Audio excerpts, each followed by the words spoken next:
I was feeling so inspired to do this stream. What is up, everyone? How we doing? Hey, good to see people in the chat already. Oh my goodness. I hope there's going to be vulgar language. I cannot get through a stream these days without saying all the swear words. So you will hear plenty of vulgar language. I'll probably get a strike on my channel. I already have one, actually. I've barely done any streams. I'm really not meant for this because I'm going to get taken down probably in the next few months. But let's have fun while we're here, right? Let's have a little fun. Let's shake shit up. Hey, what's up? Yay. All right. Yeah, it's a good crew already. I like it. I'm here for it. All right. Guys, I don't know what's going to happen in 2022. Like, if you thought 2020 was bad and 2021 was bad, I think 2022 is the year. I really think, I hate to be a Debbie Downer, but I have no reason to believe things are going to be good next year. I think this is the year where shit gets really weird. Really, really weird. Not that it's normal now, but like, I just have a really bad feeling, a premonition. I feel like we're going to war. It's crazy, and I'll explain what I'm talking about in just a moment here. Let me see if I can share my screen here. I just threw together so much stuff. Probably too much of a. I mean, I don't really plan to stream it. I just get inspired and I just do it. I need to be a little more, need to care a little bit more about that maybe. But oh yeah, here's my. Oh my goodness. So you're looking at my screen right now. So I'm sure you heard about this. Probably gonna get a strike. I don't care anymore. Who cares? Like, does anything matter anymore? New York City to mandate COVID vaccinations for all private workers, DeBozo says. Man, guys, I saw this coming, but like, it's still just one of those things where you're just like, oh my God. The vaccine mandate for private businesses will take effect December 27th, the Democratic mayor said on MSNBC's Morning Joe. Funny thing is, this guy's unemployed next year. He's literally shoving this shit through right before he leaves. Like, he's that much of a fucking sucker for the establishment. Like, what a fucking clown. Literally in the middle of tourist season, when people are going to be traveling here for the holidays, this motherfucker is going to do a whoopsie poopsie 3 weeks for everyone to get boopity boop. If you're a tourist coming in and you want to do a thing, boopity boop, and it's not just for private businesses too. There's more to it. They just lead with that. You'll see what I'm saying. So, from multinational banks to corner grocery stores, all private employers in New York City will have to require their workers to get vaccinated against COVID-19.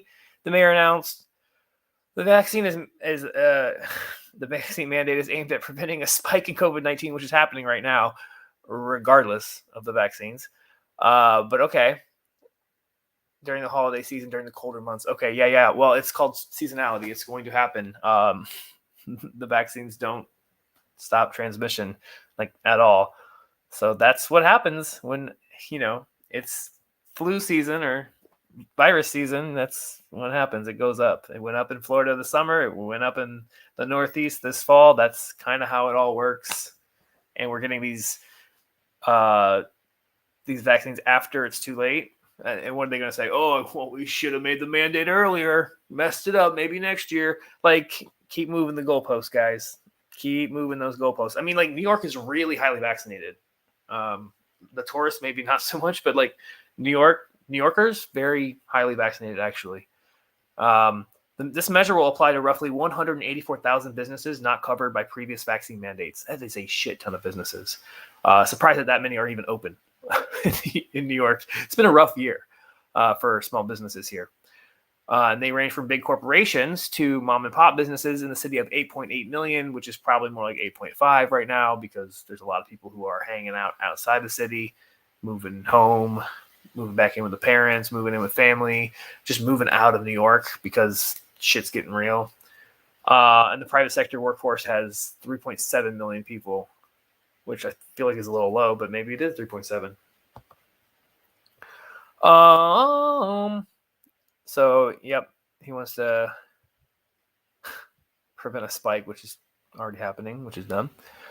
So President Joe Biden sought to impose a less far-reaching mandate nationally requiring employees of businesses with 100 or more workers to get vaccinated or undergo regular testing. That was blocked. But here comes DeBozo. He says he expects his mandate to survive legal challenges. Yeah, because it's New York. Employees will be able to ask for religious or medical exemptions, and who knows if those will be approved. And then we move down, and this is kind of buried in the article. The mayor also announced that anyone 12 or older who wants to dine indoors at a restaurant, any child, go to a gym or see a show, will have to produce proof of having received 2 shots of the vaccine. So if you're a teenager, you got to be booped. Yeah, the ones that are like, getting myocarditis at a pretty high rate. Awesome. Cool. Yeah. In addition, children ages 5 to 11 will have to show proof of a boop, de Blasio said. And could you imagine a 5-year-old having to show proof of something at a store? Like, little kids don't even spread the virus at the rate adults do. Their anatomy is completely different. They get the virus, but they don't spread it like an adult. This is just crazy to me. This should not be normal for children. This is kind of nuts. This is weird. 5 years old to enter businesses. You have to show your papers, basically. You got to show your papers. That's enough of that for now. We'll talk a little bit and then we'll jump back in. How we doing? Edibles are kicking in. I had an edible earlier. Oh my God, thank goodness.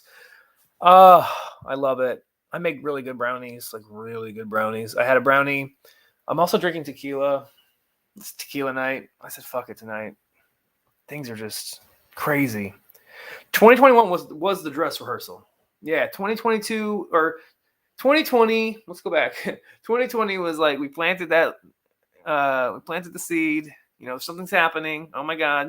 2021 was the dress rehearsal. 2022 is going to be straight shit show. It's going to be bad. Really bad. Vegan Succubus, super glad I just finished stuffing this joint before your stream started. Hell yeah, smoke that bitch up. Only the shit lib joints are going to adhere to this. Yeah, the virtue signalers that wear like 7 masks and shit, and wear like literally. I tweeted about this.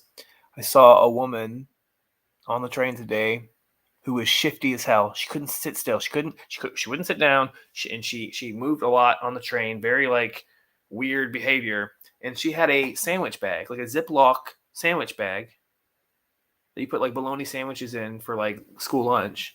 She had it on her hand and she was holding on to the rail while she was on her phone, which definitely has germs on it, but no sandwich bag on her other hand. People have lost their fucking mind, guys. Like, that's cuckoo bananas. You're wearing a fucking sandwich bag. And then you probably bitch about people using plastic straws. Like, cuckoo. I can't do it, guys. I can't do the hypocrisy, the virtue signaling. Mona! I love you. That's fucking crazy. Yeah, things are getting fucking crazy, man. Things are getting fucking crazy. Like, if this was a completely safe vaccine, if it was a fucking vaccine and not transfected to a spike protein, if it was a fucking real vaccine that was sterilizing and completely safe, we'd have a different conversation here. We'd be like, okay, it's experimental, but nothing bad's happening. Cool. We could have a conversation, maybe. People wouldn't need to be forced. You'd actually reach herd immunity at like 70, 80%, like they told us last year, right?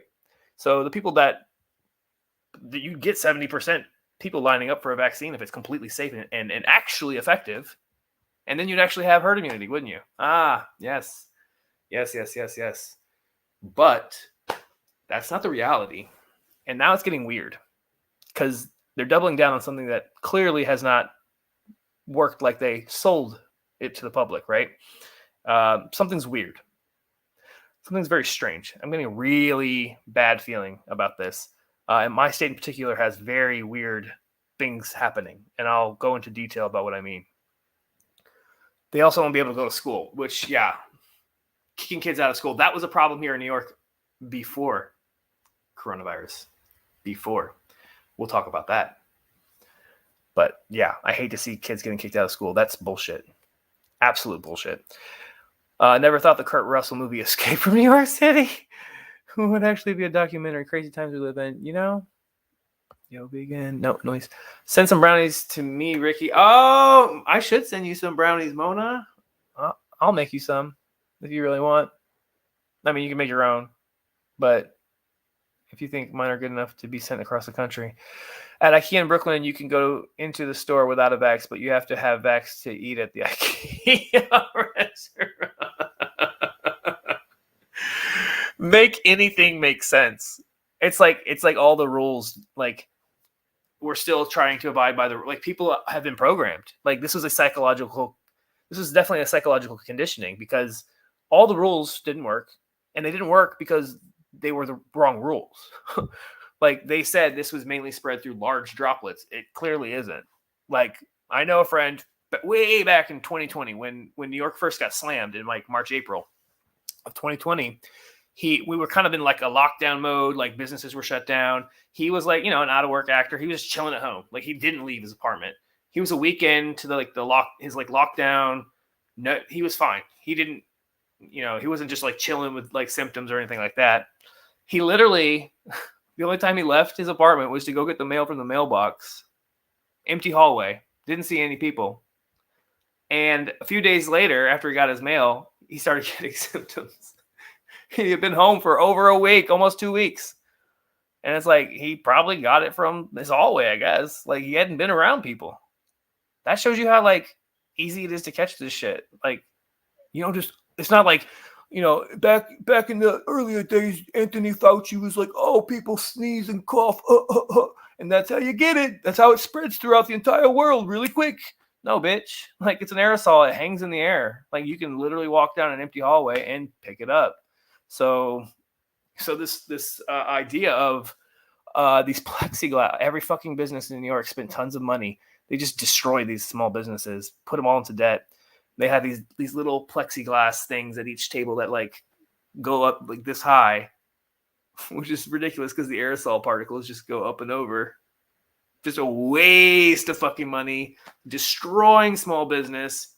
Like, the social distancing doesn't make any sense. Like, yeah, don't cough in someone's face. Sure. Like, who wants to be like up in someone's face anyways? And like, no one wants that. It's New York, so you try to avoid it as much as possible, even though it's hard to. But like 6 feet, that's an arbitrary number. That's an arbitrary number.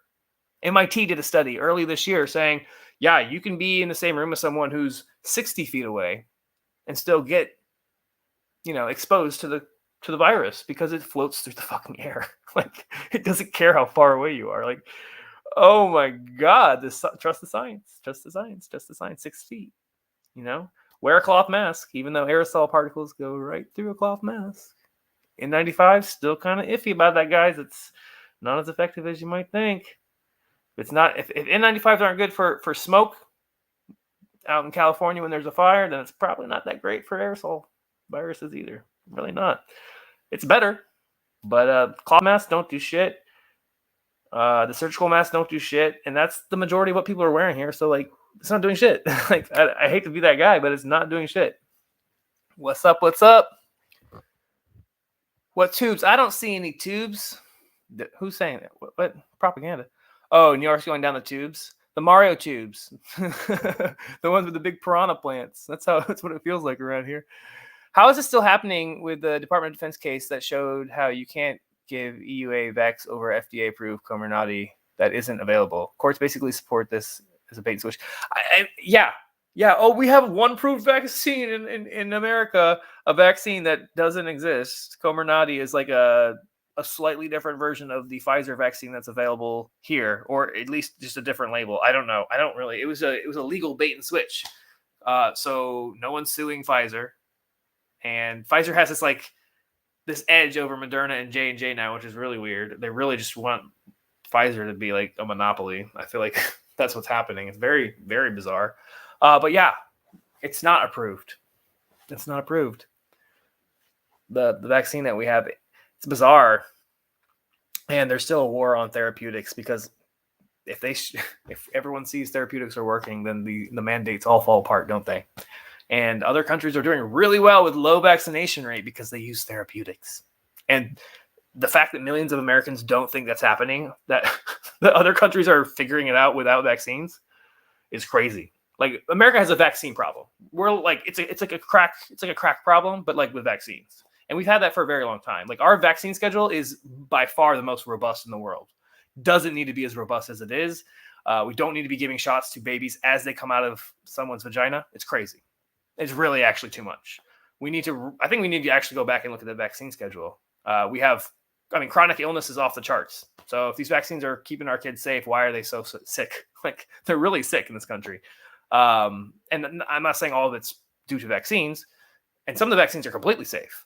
But when you're giving 70-something shots to a kid, you don't know which ones are the problematic shots anymore, do you? If there's no control group at this point, who knows if half of these vaccines were properly studied? I feel like some of them weren't. There are a few in there that are very problematic that still get kids very, very ill. And it kind of just gets swept under the rug in America because, most kids are really, really, safe from viruses and bugs and whatnot. And so, you have to crack a few eggs to make an omelet kind of approach to things here in America. We try to fix everything with drugs. That's the thing. There's some things you don't need to fix with drugs. You really don't. Sometimes you go to the source of the problem, fix the source of the problem, and you don't have to fucking use drugs. Like, if something is causing disease, go fix that thing, and then you don't have to take drugs to prevent disease from this thing. That's what we're not getting here in America. Where no one's trying to fix the source of the problem. It's like they're trying to, because it's a great business model. It's like, oh, I can create this thing that causes disease, and then I can make money from the cure. And they're just doing it over and over, like, instead of actually fixing the problem. It's like when Bill Gates, if you've seen his Netflix documentary where he's trying to create toilets for people in Africa because they live in slums and it's not hygienic and they're getting disease from it, which makes sense. And he wants to create toilets from them, and so he says, and it seems like a great idea. Oh yeah, we'll just make toilets, and is it can we do it at a good price? He's trying to run the numbers, and Bill Gates doing the Bill Gates thing.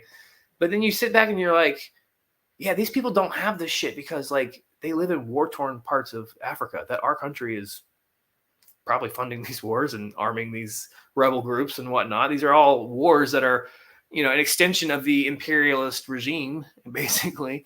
And you never hear Bill Gates ever say, maybe I should do an anti-war thing. Maybe we should talk to the military-industrial complex. Oh no, he doesn't give a fuck about that. He doesn't give a fuck that the reason why people that are living in disease are because we're bombing them. Like wild polio exists in the Middle East because it's war torn. Like if they had infrastructure in their homes weren't blasted away, they probably wouldn't have polio. The only polio that exists in Africa are from the fucking oral vaccines that they give. It's not wild polio. It's vaccine induced. That's a whole other topic. Ooh.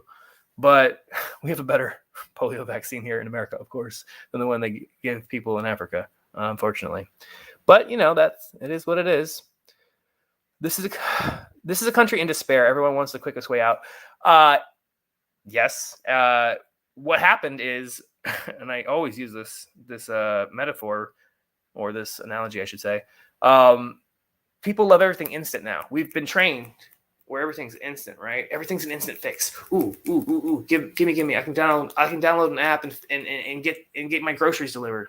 Oh, I want a coffee. I'll just go to Starbucks and they'll just make it for me. It's just instant. Like, everything's so instant, right? We have this consumer culture in America where we can just buy our way out of everything. Oh my God, we can fix everything just by buying it and taking it and consuming it. Oh my God, like that's the culture here, which makes people do crazy shit when there's a lab virus that somehow gets out, whether intentional or not, and is ripping through the world. And it's doing things doctors and scientists have never seen before. And then it's like, what do we do? I mean, it's a bad thing. Don't get me wrong, but we can step back and chill for a minute and try to figure it out without going cuckoo. But no, we need a quick fix, vaccine. And, we're like, shoot me up, we're like fucking crack addicts here in America. Just like consumer culture. Like, oh, what can I buy real quick? Quick fix. Everything's a quick fix here. And we're seeing that's backfiring. It really is. Like, if we really like focused on repurposed antiviral drugs, which tons of doctors and scientists have been pushing for a long time now, like almost 2 years, we'd be much better off. We have the resources. There's a lot of stuff with really great safety profiles out there. And it's a lot of things. It's not, if you're for some reason anti-ivermectin, because there's a crowd that really bought into the smear campaign, which was I've never seen a smear campaign quite like this for something that wasn't a human being or a political group. It was a fucking natural anti-parasitic. I've never seen a smear campaign like that. That was a lot of money pumped into that smear campaign. Woo! But even if you're anti-ivermectin, great. There's tons of other shit. It's not just ivermectin out there that people are using and getting results. Very low mortality rates from different cocktails of antivirals, and not just antivirals, also like fucking like vitamins, like vitamins and nutrients and exercise and all these other things that America doesn't want to promote whatsoever. Doesn't want to tell people, hey, you can activate that vitamin D by stepping out into the sun. No, live in fear, lockdown, social distance, hide. Be, sit still. Don't get exercise. This is stupid. It's really dumb. And when you stress out and you don't move around and you don't get sunlight, and then you get sick because you had to go to the grocery store and then you picked up a virus, you're much worse off. So it's a bummer. It's a bummer that we did that to people. Dr. Malone talked about propaganda with vaccines has been around since the 1980s. He would know. Trusted News Initiative. It's interesting. Vaccines can't ever be questioned. It's right. You can question just about everything else. You can question about everything else in medicine. You can question opioids. I mean, they were okay, like killing half the country with that. They don't give a fuck. But when it comes to vaccines, that shows you there's an agenda with vaccines, right? Because the opioid crisis is a real deal. It's cost a lot of people their lives. And you can talk about it. You can openly talk about the Sacklers and all that bullshit, right? But you can't talk about vaccines? Weird. And they got people trained to, oh my God, you're an anti-vaxxer? Bitch, like 96% of this country got all their shots as a kid. What are you talking about? Like anti-vaxxer. All right, if I have a problem with this current experimental rollout, so what? What's the actual problem? Because you're living in fear. You think I don't care about people? Well, I care about people. That's why I vouch for these fucking drugs that would have saved everyone a long fucking time ago. People that don't care about people are the people on fucking TV pushing vaccines and not coming up with protocol for prophylaxis, preventative, for early treatment. None of this shit. There's no protocol for that in America to this day. They're not treating COVID patients. You go to the hospital with COVID, they're like, oh, you look all right. Come back when you're dying. And then when you come back, what do? Oh, well, the only drug that's really approved is remdesivir, which does nothing for COVID, costs $3,000, and gives you organ failure. So who is it that doesn't care about public health? Is it the people on TV that are pushing these protocols? Or is it these people that are concerned about a vaccine? You should answer that question for yourself. Fuck Bill Gates. I'm so entertaining. Oh, thank you so much. People are still saying horse paste. Yeah, see, the propaganda worked, didn't it? The horse paste.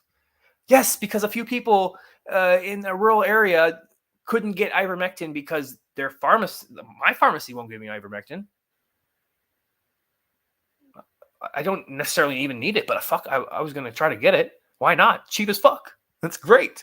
I'll use it for something else if I don't use it for COVID. Great. Why wouldn't I want a natural anti-parasitic. Sounds great. If I get a parasite, I'll use fucking ivermectin. Awesome. But I got it as a preventative for COVID from a doctor. I got a prescription from a doctor, and they won't fill it.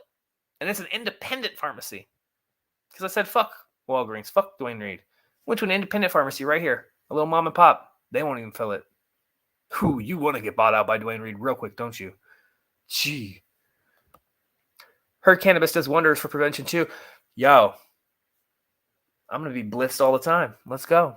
If we use generics like HCQ and ivermectin, how would Big Pharma make money? Make money. I mean, they still make money.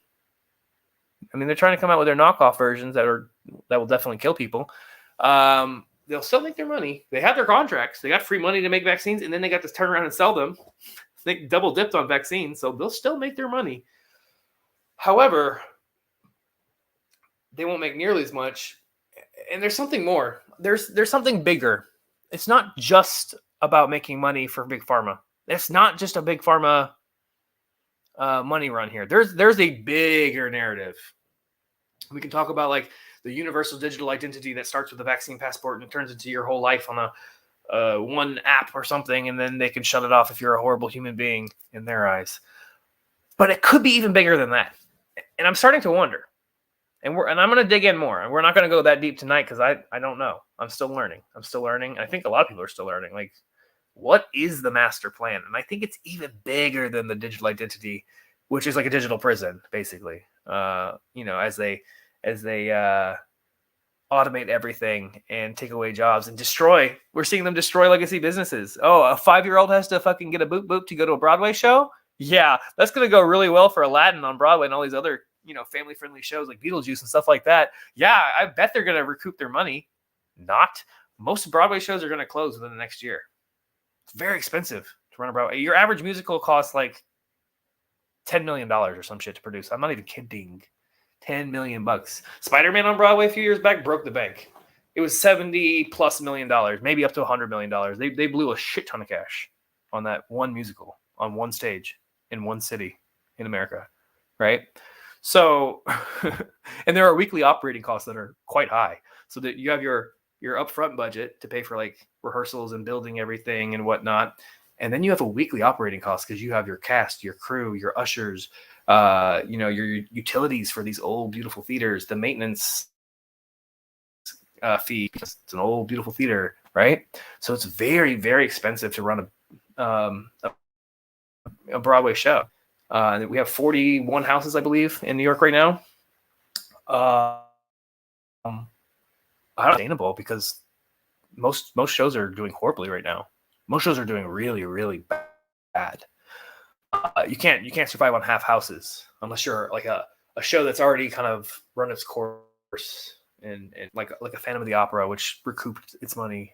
Recouped meaning it made its money back a long time ago. So it kind of just floats around 50%, and they don't have any stars in their cast because they don't need to sell Phantom of the Opera. It sells it as a brand at this point, right? So that could survive at 50% capacity, but even that might not survive, right? So if you're not selling these houses out, and tourists are like, meh, you know what? I don't know if I want to get my child booped just to come to your city. Maybe their kid is, they're still like, I don't like you telling me what to do with my kid, even if my kid is vaccinated. You know what I'm saying? Like, there's something there. There's something weird going on in New York, right? People don't like this shit. Tourism is going to take a massive hit. Multiple industries will take a massive hit. Restaurants will probably take a massive hit. Something's wrong. Something's really off. I think they're dismantling, and I say this, they're probably going to dismantle the legacy. Oh my God, this stream is going to be 7 hours long because I have so much shit. I think they're dismantling the legacy industries, the brick and mortar businesses here. So like Blackstone can come through. They have signed contracts, many contracts with Israel, where Israel is going to come in and redo all of New York City. And when I say Israel is going to redo all of New York City with it, from our transportation to our healthcare. Isn't that weird? Healthcare, yes. To everything else. They're going to redo everything, right? Israel are the contractors to make New York City America City. Now tell me there isn't a fucking agenda at play here. especially in New York City, to the leadoff city for this agenda. Agenda 2030 Great Reset are key in this 100%. And New York is the middle of it. California is a big part of it. You can see it with whatever the fuck is going on out there. That's fucked. Good luck to y'all. And New York is a city. Different laws in New York City right now than New York State. That should tell you something. Yes, New York is more depopulated. There are more people here, yada, yada. But there's something going on, you know?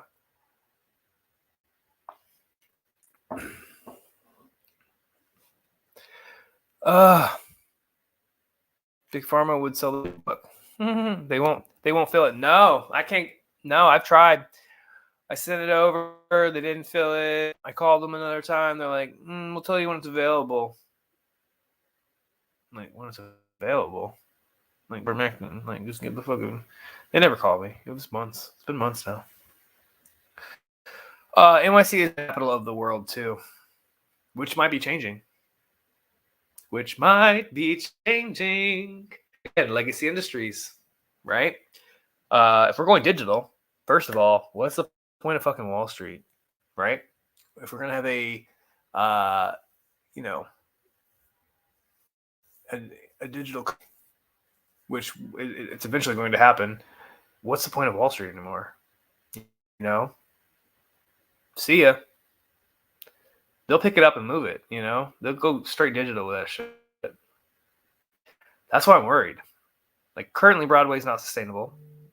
Wall Street's not going to have a home if all finance is digital. Everyone's going to work from home in finance. They're going to be like, fuck it. What is New York? They want a fucking statue that has a torch, like a French statue. Is that all New York is going to be? It's going to be nothing. It's going to be a smart city where you have your universal basic income, and the NYPD has robot dogs that fucking, you better not fucking do anything wrong, or you better not have a fever, or you have to get quarantined, or whatever the fuck they're playing. I don't know if I can stay in New York, which is a bummer because I've been here a long time, and I just got a new apartment. I live by myself. I have a studio in New York. I'm so poor because I have a studio in New York. Plays, and I work hard. I worked hard to get this, and off or not, because the city is going down the tubes. It really sucks. It really sucks that New York is. I came here because New York was like this rough and tumble city that was beautiful at the same time.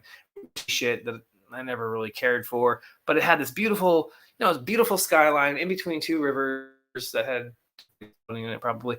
But it was a beautiful city and a beautiful spirit, and a downtown art scene, and it's so cool. And there was something for everyone here, right? And more languages in America. Probably in the world, but definitely in America. It is the most diverse city in America. I love that. I love all of that. But New York is going the tubes, and quickly. And it's intentional. It's bad. I feel like Europe and Australia are the carnies. Europe and Australia. They play a big part. Austria, Germany, Australia, and they're all part of it. It's all an extension of the American Empire, right? France. They're all playing the game. A lot of them have leaders that were, World Forum, young leaders, program people like Buttigieg. That's why they're ramping Buttigieg up. He's like part of that little crew. Like, why do you think like the transportation secretary is so big? Well, right now for the first time in America's history structure, I think. So they put him in that slot that they knew was going to be talked about a lot. Not that he knows anything about fucking trade. And they groomed his ass. They groomed his ass before he was Mayor Pete, right? He's on the inside. So he's coming here to deliver this agenda, which we all know exists. It's not like they even hide it anymore. They try to normalize it, so we'll take it. Oh, it was on the internet. Guess we should have seen it coming, guys. Can't complain about it if we didn't say anything when it was on the internet. I live in a glorified walk-in closet in Brooklyn. You know, my studio is actually, it's not big. It's have a not small. I never thought I'd have a medium-sized studio in New York. It is not. I've seen some really tiny ones, so I feel very fortunate. I don't need tons of space. That's great for me. Most people are like, "Wow, that's small." I'm like, "Not for New York. Not for New York." Most of my friends have plenty of space. Even if it's an apartment, they have plenty of space, right? It's like I appreciate my space. Talk about still. I don't know. God, I'm ranting. I'm in a mood. I'm in a mood. Let me share my screen. I got the giggles, guys. I should just shut the fuck up. Shut the fuck up. Where are we? Oh my God. Why is this happening? All right. So DeBozo, should we watch this video? Yes. No. Should we watch DeBozo talk? Do we need to go here? What do y'all think? I rewatched Hilarity the other night. Oh my fucking God, you need to check it out, especially the first 10 minutes. It's free on Tubi. Tubi. Singularity. Remind me of what the premise of that one is. There's so many of these movies with these one super like high-tech, futuristic, sci-fi. Remind me of the premise of that one, because I hear, but I don't think I've seen it. Yeah, I live alone and I love it. It's tiny but all mine. You know, it's the little things in New York. It really is. Ricky Rance. Oh, thank you. All right. So or not? Is the audio cutting in and out for everyone, or is it just me? Oh shit! Is my audio bad? Cool. I might have to pull out the old external mic. Jesus, let me get that giant mic like Fiorella has on Combo Couch. She's like the giant like sonic mic. It's hilarious. Let me know in the chat if my audio sucks or if it's okay. And let me know if you want to watch DeBozo talk about these mandates. If not, we'll just move on because I got shit to talk about. Let's go. Can you hear me? Can anyone hear me? Am I here? Hello? Is the chat slow? It's lagging both audio, video, but my shitty Comcast internet. It could be my shitty internet. my shitty Spectrum internet. All right, we're going to go back. We are going to skip DeBozo. So some of the things that frighten me about New York, there has been like evidence of for years. Some of the things that frighten me, there's been evidence of for years, and I just want to go through a lot of it. It's. I've always thought this was weird. I don't think people in New York thought it a lot. Some people definitely thought it was weird, but some people didn't know about it or didn't really think about it being weird. And then when coronavirus hit, I'm like, hey, something's wrong. So let me show you what I'm talking about, so I'm not rambling. January 22nd, 2019, a bill appeared in the state, and it was called Assembly Bill A2316. Okay, cool. And it was for influenza vaccines for persons attending daycare. So if you're a person attending daycare, little tyke, you have to get a mandatory flu vaccine, which doesn't sound crazy. Don't want little kids getting flu vaccines, but I mean, there might be an age where it's maybe deadly to have them. That's not my area. I think kids can usually kick flu's ass, but and they're for it. But maybe like little kids, maybe there's an argument there. I don't know, but you know, that's a whatever. Mandatory flu vaccine. Meh. Don't love the idea, but okay. So that's that. Vaccines actually have problems too. It's one of the problematic vaccines on the list. Not high on the list, but it's problematic.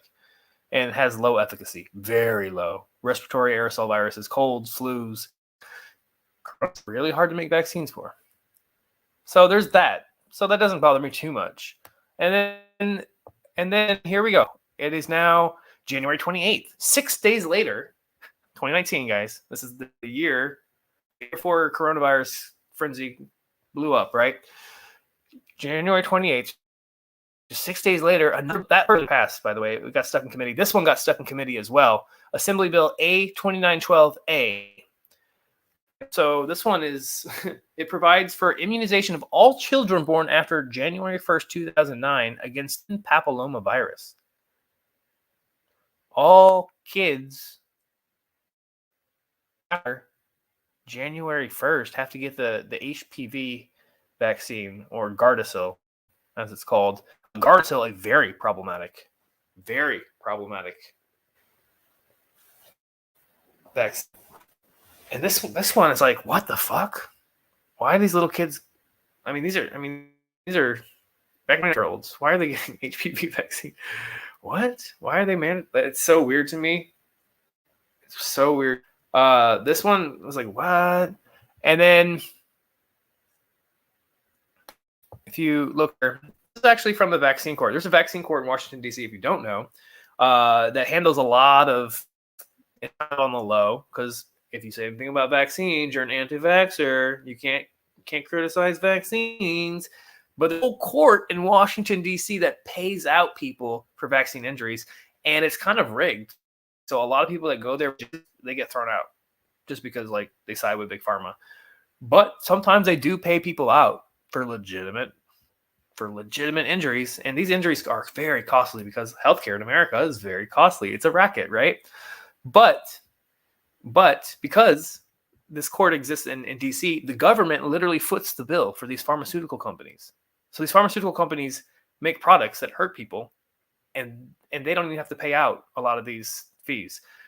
This particular payout is from the vaccine court, which the government foots the bill for. There are other payouts, like when they commit fraud and stuff, that comes out of the company's bank account, but this is covered by the government. And this one right here was a payout for the HPV vaccine. Just saying. This was actually before. This was back in 2013, the payout. And they took them years to get this, right? It took several years to settle. And there's a huge waiting list for this court in DC because there's one court that covers this. And this HPV vaccine caused this girl to suffer macrophagic myofasciitis, which is I'm sure it's horrible. I haven't had it, but she had it. She had the residual effects for over 6 months. She was in pain for over 6 months. That's horrible. $350,000, most of which probably went to bills, hospital bills, physical therapy, who knows. So it just shows you something's weird in New York. And that's just a little bit. That's tip of the iceberg. We're just getting into it. Something is going on in New York. I'm going to stop sharing for a second and go back to y'all. I want to see how y'all doing. I've never had so many people watching me. This is crazy. I don't do this enough, I guess.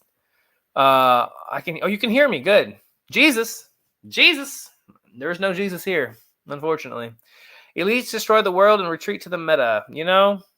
They're gonna plug in and tune out, aren't they? That's some crazy shit. You do go in and out in sound. Is it my shitty computer? Well, let me see. Let me go get my external mic.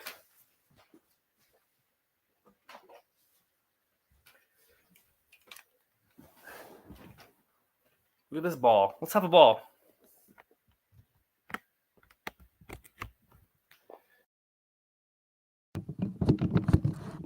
Check. Is that better? Let me know how this sounds. Is it too loud? Is it going through this mic? Let me know. It sounds robotic from time to time, but not too bad. Well, I'm in the meta. Beamer. Just kidding. You should check out the New York State bill for concentration camps or wellness camps like Australia.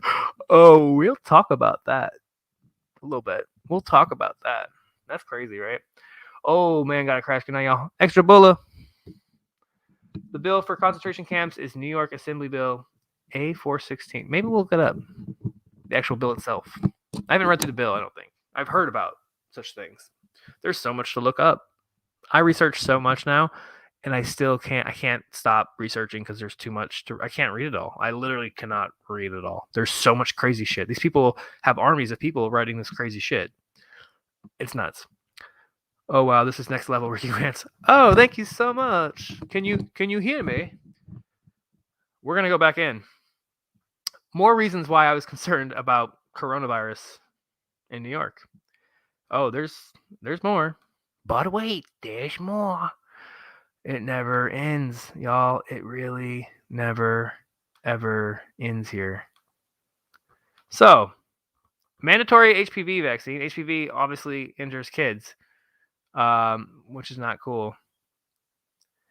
So here's another bill because the hits keep coming, and these are all sponsored and co-sponsored by Democrats, of course. Same fucking month. 3 bills in 1 month. Like, they are going cuckoo bananas in January 2019. Like, something is up. This is not normal. You don't just fucking go crazy with bills, right? About fucking vaccines. What the fuck? Like, what is happening? All right? Something's wrong. There's something weird. All right? This one passed because guess who was the lead sponsor? Brad Hoylman. His mom works in Big Pharma, of course. And here we are. Senate Bill S-2994, signed by the governor, relates to exemptions from vaccinations due to religious beliefs. This one pisses me off. And repeals Subdivision 9 of Section 2164 of the Public Health Law relating to exemption from vaccination due to religious beliefs.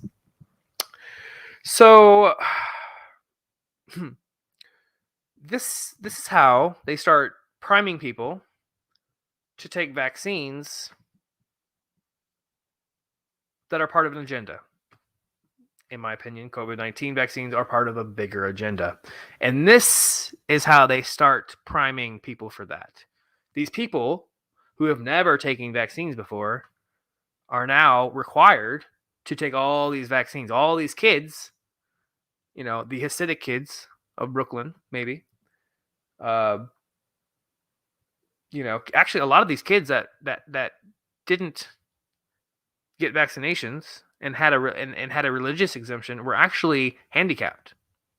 It's not just religious people. It's actually handicapped kids who are highly at risk of vaccine injury. And they got religious exemptions because the medical exemptions are even harder to obtain, or were harder to obtain, right? So they did the religious exemption. So they're handicapped kids, a lot of them in special education programs, could continue to go to school. You see? And so suddenly, they passed this fucking bill. They kicked thousands of kids out of school here in New York. Some of them got back in, and a lot of them fought. There was a whole thing here. We saw a lot of handicapped kids get kicked out of school here. Not just Hasidic Jewish kids in public school. A lot of handicapped kids. Pisses me off. Big time. This one pisses me off. Let's read the NPR article about this. Okay? So, New York ends religious exemptions for required vaccines. So this was in March. Oh, this was in June, of 2019. That's when this went down. That's when they approved this shit. So, New York Governor Andrew Cuomo signed a bill Thursday ending vaccination exemptions based on religious beliefs, the latest attempt to address the growing measles outbreak. Remember that measles outbreak? Oh, okay. The worst the U.S. has experienced in decades. Oh my God, that's horrible. So, I don't care about Cuomo talking. He's probably grabbing a woman's face, yada yada, killing some grandmas. So skip that. Let's go down to some of the juicy down here. Oh, his 1-year-old daughter had to get her first vaccine shot at 6 months of age before her regularly scheduled immunization when she turned 1 recently. We had to get our kids over-vaccinated. What a shitlib. Over-vaccinated. You are a fucking shitlib if you use the term over-vaccinated. You fucking weirdos. He said of his, that's what we're doing right now, right? Over-vaccinated. That's funny. Because of the epidemic, I'm not particularly thrilled. Whoa, what's this epidemic? Scroll down. Oh, the Centers of Disease Control and Prevention reported last week that the number of new measles cases this year has exceeded 1,000. The highest count in 27 years. Now, what could cause them? Like, where does the measles just magically come from? Because only in America do diseases just come out of nowhere, and the anti-vaxxers are the ones that just have disease, right? They just have disease. It comes because they don't get vaccinated. They just have disease because they didn't get a vaccination, so it just magically appears. Or there's air vapors, and they snort it in, and they just become disease and spread it to the vaccinated, right? Isn't that how it works? What is herd immunity? Didn't they change the definition of herd immunity to if the majority of the population has a vaccine, then we're all good? Right. So what the fuck was the problem? What's 1,000 fucking cases? And what caused it? Well, let's see. A doctor explains. Here's a doctor that was interviewed, and he said, when there's a vaccine, his name is Dr. Palevsky. He might be a little controversial, but what he's saying is true here. When there's a vaccine strain measles outbreak, meaning the vaccine itself was not properly attenuated, meaning it was more active and virulent than just simply giving an antibody response in the body, when that occurs, an outbreak is almost always very, very close to the vest. Meaning that would explain why over 90% of the cases of measles were only in 2 out of 62 counties in all of New York. And of course, it's in a county where a bunch of Hasidic Jews live. I mean, maybe that's a coincidence, but I don't know. And if New York State had done the proper testing of the vaccine to see if it was too virulent, and of the children who had the measles infection to see what type of measles virus they had, in all likelihood, this was a vaccine strain of measles infection, which is known to be a side effect of the vaccine and not a public health emergency. Because none of those kids died. We had an epidemic where no kids died. Guys, are we kidding? Are we fucking passing legislation because kids got the vaccine, got the fucking measles, and then spread it? It came from the vaccinated kids, gave it to the unvaccinated kids, of course. Are you fucking kidding me? So we're writing legislation around it and passing it? Something's wrong. Something's rotten in the state of Denmark. The Shakespeare quote, bitch. So I was doing a little digging here. I'm like, okay, so measles had an epidemic. Ooh, epidemic, right? Well, let's look at mumps. Well, mumps from January 1st to October 11th, 2019, in the same year, in the 48 states in the District of Columbia, reported 2,618 people. I don't recall a mumps epidemic. Do you? I don't recall. Oh, they were probably all vaccinated. Probably didn't happen in the Hasidic community, right? These mumps cases were probably all vaccinated kids or people. Could be adults. I don't know. Oh, so maybe vaccines cause some of these cases, guys. And who cares? Move the fuck on. Stop picking on kids. And especially fucking handicapped kids. Jesus Christ. Kicking kids out of school. You assholes. You fucking asshole Democrats. Shit libs in New York. Deep blue fucking neoliberal trash motherfuckers. We'll take a break there because I have more. I really do, guys. I made this way too much. I piled this shit on last minute. Just threw in so many things that I wanted to rant about. But Jesus Christ. How we doing? How we doing in the chat? Can you hear me? Can you all hear me? Am I talking to myself? I feel like it sometimes, guys. Must have been a usage spike. All kinds of spikes these days. Am I right? How we doing in the chat? Give me some life. Is it giving me all the comments on StreamYard? Type if you hear me. All right. Well, we're gonna go right back in, guys, because there's just more. There's more. So that one pisses me off, guys. I'm bueno. Sweet sauce. So, okay. So, a little bit more about the religious exemption law that they passed. A Yonkers Democrat helped save the New York vaccine bill. Here's how. I like the way they frame this one. A Yonkers Democrat helped save the New York vaccine bill. Helped save. What does that mean? Helped save. The Assembly Health Committee was deadlocked, with 13 lawmakers voting for it and 13 against it.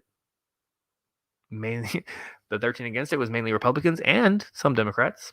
The 13 for it, all Democrats. That's when an opponent of the bill stepped in to help save it. Freshman Assemblyman Nader Saye. I'm not sure how to pronounce that last name, and I know some of that last name. I should probably figure that out.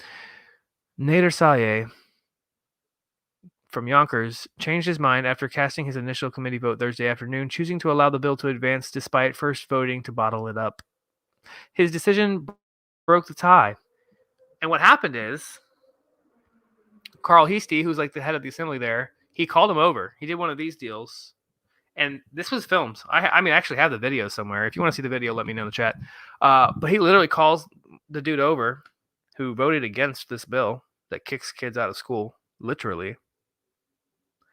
And he's like, you know what? You're going to change your vote, freshman. And he went back over. He changed his fucking vote. Where have we seen this before in the Democratic Party? Oh, isn't there a New York congresswoman who changed her vote after getting scolded by the House Speaker of the House, Nancy Pelosi?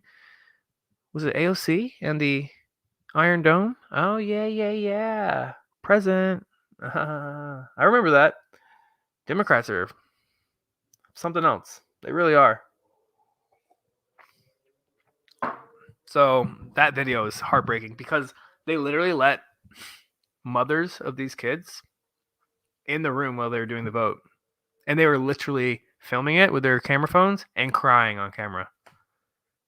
You hear them. You don't see their faces, but you like see them holding the phone.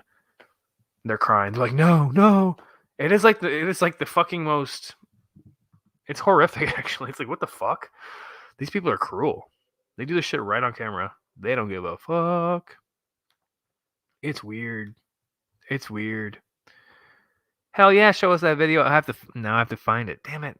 I didn't prepare because I knew y'all would want more. Let me see if I can find it real quick.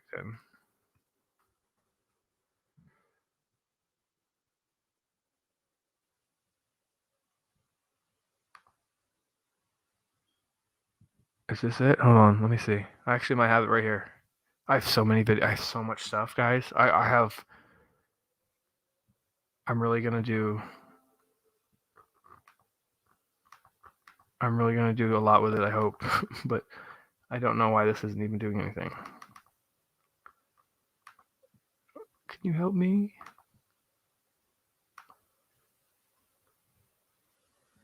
Hold on. Let me see if I can get it. Take a bathroom break, grab a drink. Give me a second.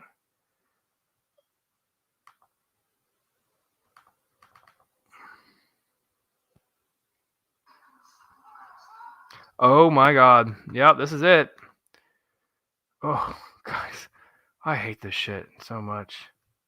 These mean people. They're mean. They're just mean. How do I get it off my screen? Okay. Oh, I hate this shit. Okay. Ricky finds great info. I think he should do a weekly stream so I can stay up to date. I wish I could stay up to date. There's just so much. There's so much. Yeah, I mean, I have to really commit to this to do it. It might need to be my job, and in this fucking New York City is just horrible. I don't know if I can survive here anymore.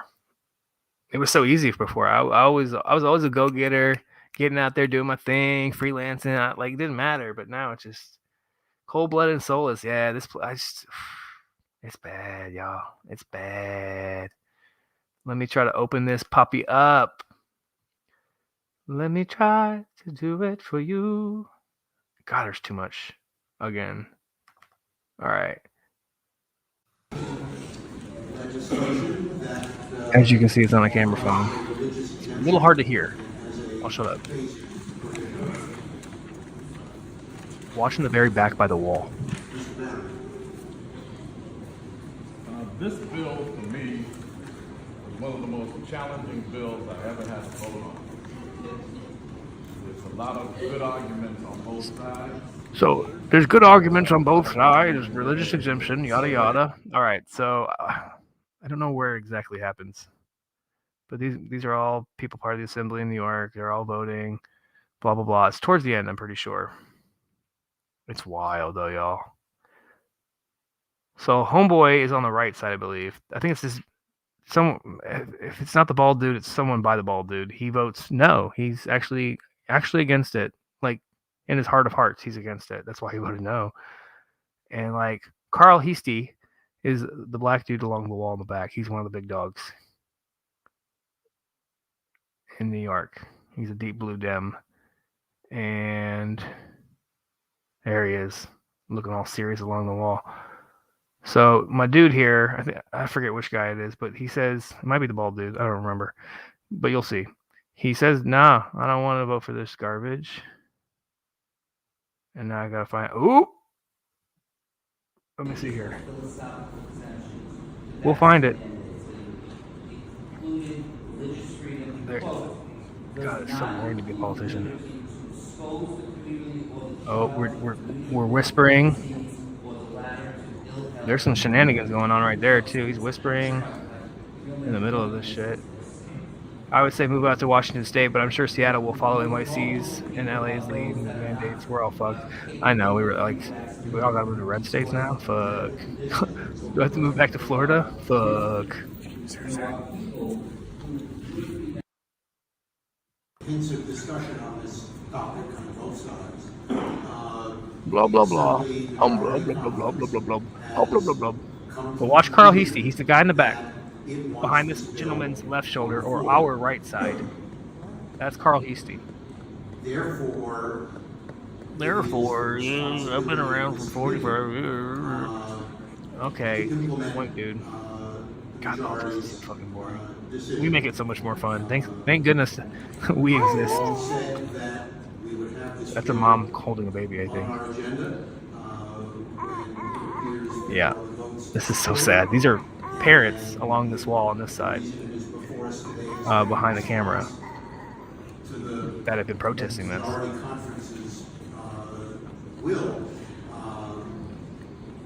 Carl Heastie's like, come on, motherfucker. This guy talks forever, bro. I didn't realize. Where is this change of vote? Are they voting at the end here? They just talk forever. I can't believe they talk this much. It's like all this and you're all scammers anyways. Why isn't it going? Oh no, it's freezing.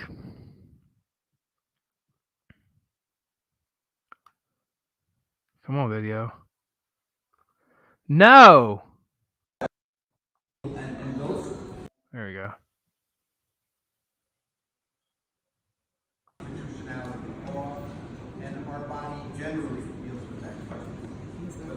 They like never stop talking. Is it in the public interest? Is it in the public health interest? It's in the public interest. It's all bullshit. How I vote on the floor will be based upon a number of other factors, but in this committee, it is an obligation to vote yes to free privilege matters. Yeah, Blasio sucks, dude. Yes. We're voting now. So they're all saying their actual votes. These are their actual votes. And it's a split. No. Mr. McDonough. No. Mr. Rudd. No. Mr. Ray. A lot of notes.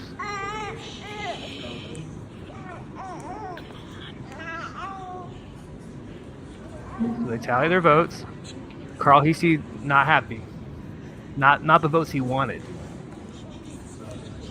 So he's signaling to someone. Oh, it's this dude right here. A very old freshman assemblyman. He's not a youngin'. So he gets called all the way across the room. This is not some subtle thing.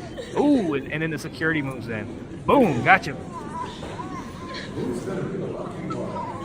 Look at all these parents. Damn, that's wild. Ladies and though. gentlemen, you made a promise, okay?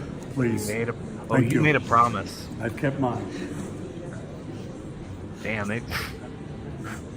yo, these people are shitty. I guess that assemblyman didn't make his promise when he cast his first vote and then changed it when he got called all the way across the room. Look at him. Oh, I'm gonna whisper my vote over here like a fucking coward, dude.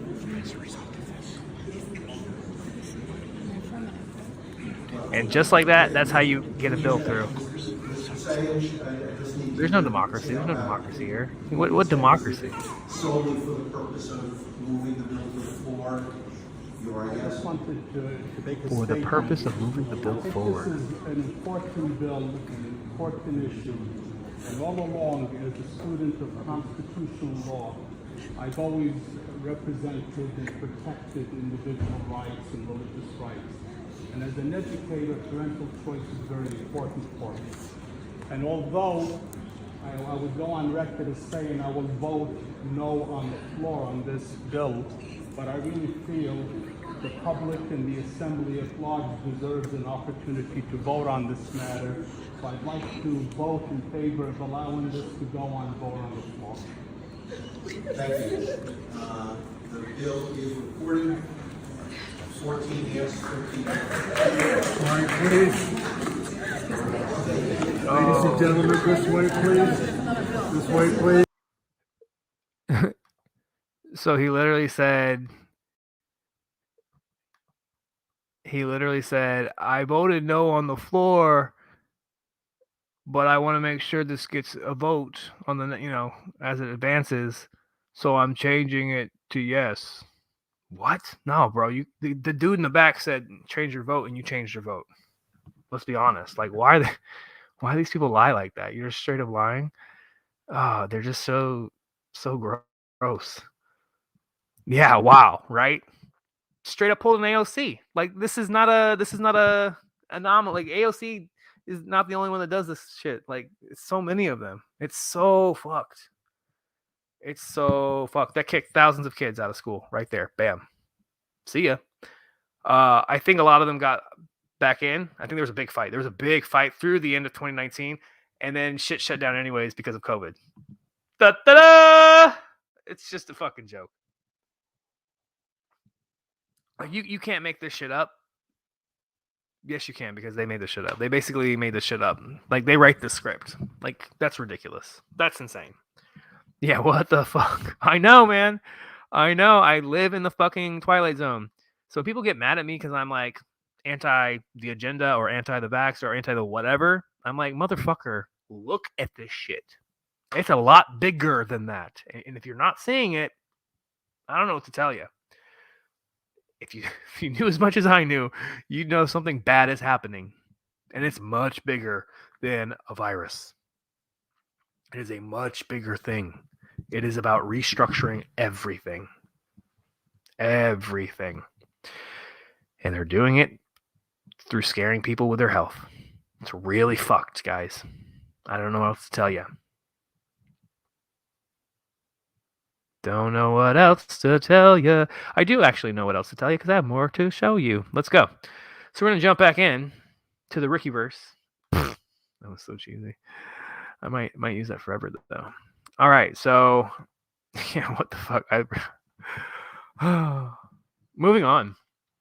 So a fourth bill. I showed you three different bills. I showed you the good old flu bill, the old Gardasil bill, the religious exemption bill. Well, they weren't done. In 2019, they were not done. A bunch of co-sponsors here, including our friend Brad Hoylman, piece of shit, co-sponsored this one. This one was in February.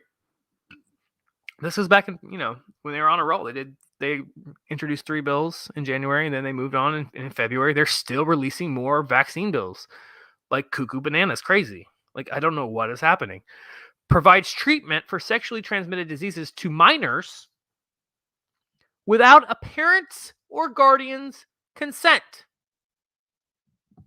Let me read that one more time. Senate Bill S3899A provides treatment for sexually transmitted diseases to minors without a parent's or guardian's consent. What the fuck? Weird. Did not pass. Thank goodness. Got caught up in committee. But what the hell are Democrats even thinking? That is wild. And here's a story. True story. That summer, and remember, this bill did not pass. This bill did not pass. This bill did not pass. Bronx mother claims school gave HPV. There's that vaccine again. So this was the HPV vaccine bill did not pass, and the STD bill without parents' consent bill, whatever the fuck bill, did not pass. What? Bronx mother claims school gave HPV vaccine to son without permission. What? You cannot make this shit up, guys. I don't even know what to say anymore. It's so weird. A Bronx mother says her 11-year-old son was given an HPV vaccine without her permission during a routine trip to the school nurse's office. Rosanna Gautre says she was never told over the phone by the nurse at the new school for leadership and the arts that her son had been accidentally injured and needed ice for his face. He needed ice for his face. Oh, while you're in here, a boop. What the fuck? What kind of weirdos? When her son came home from school, she noticed a bright green Band-Aid on his arm. The boy then explained that the nurse gave him a shot. I never gave her permission in that phone conversation, she says. Vaccination was never discussed.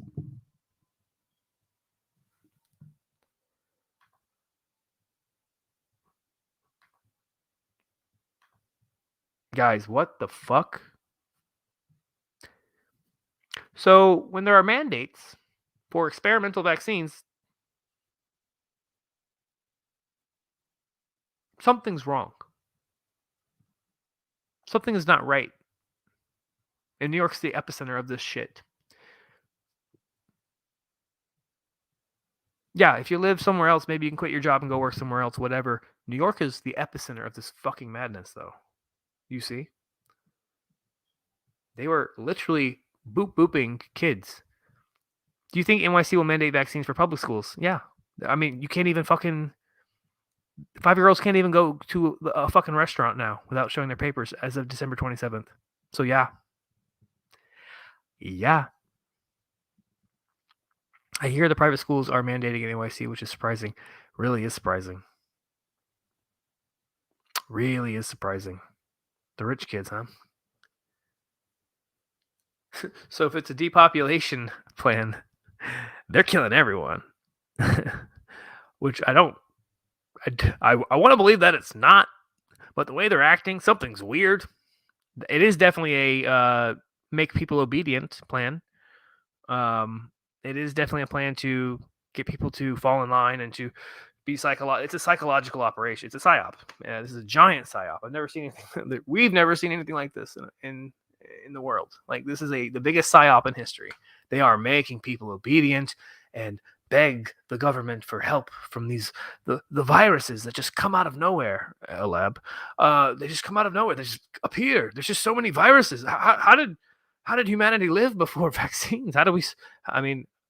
I mean, we had some nasty plagues back in the day. I'm not gonna lie. I don't want to downplay those plagues. Some of them killed half the populations of some of these countries, but that was when, like, people lived with rats and shit. Like it's a little bit different now, you know. Except for the places where we've bombed people, we have pretty decent hygiene, you know, in most of these places.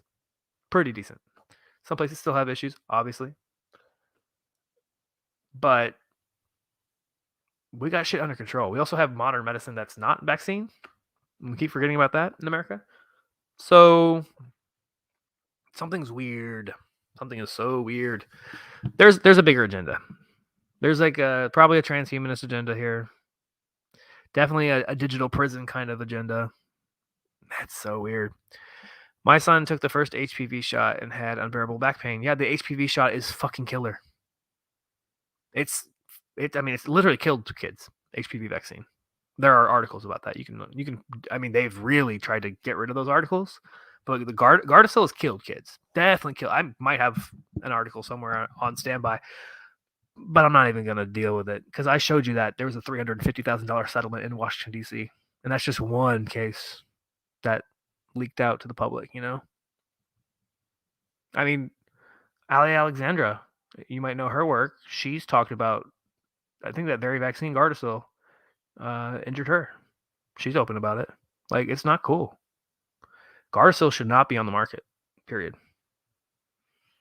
If HPV is causing cervical cancer, it's obviously a problem. I get it. But, like, what's the fucking point if it's also going to cause so much pain and suffering? Like, we have to get something better. Can't sit here and praise the vaccine. Oh, let's praise vaccines and then fucking injure 14-year-olds. Nah, I'm not here for that shit. He was only like 12. That's so bad. I hope he's okay. Because that's really young to have back pain. It's really young to have back pain. It's really horrible. But wait, guys, there's more. But don't you want to save kids from cancer?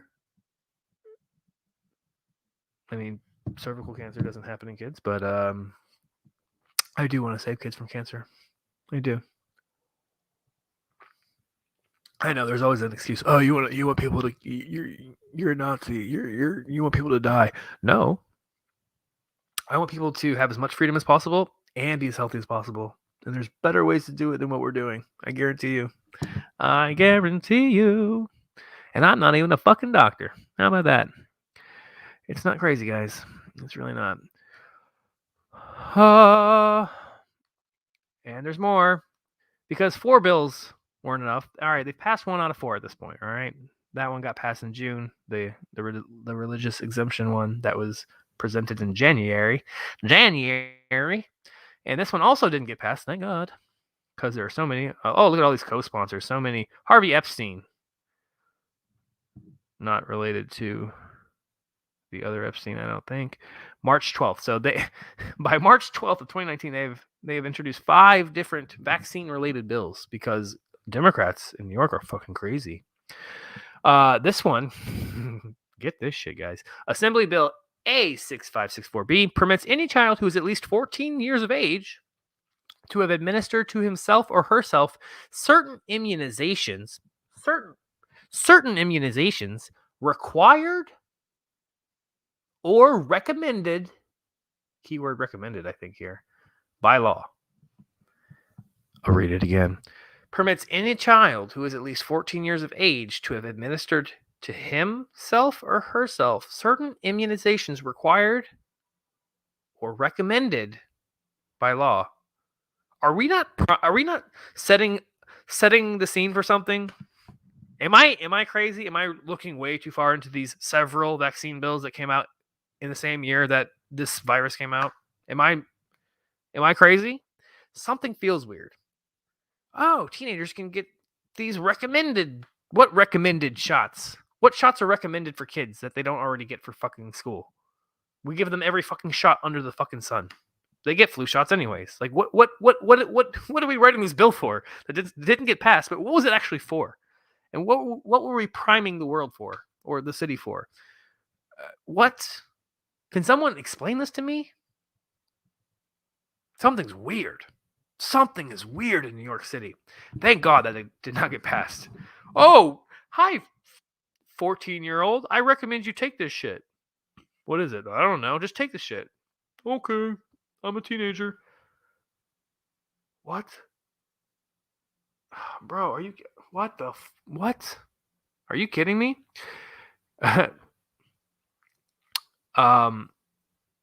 So this is crazy.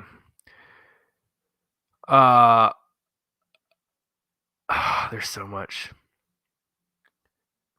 So on top of all that, California and New York planned emergency detention laws in June 20th of 2019. So this is right after the religious exemption got passed, right? So they got that passed, right? So mere days later, this comes up. Call me crazy.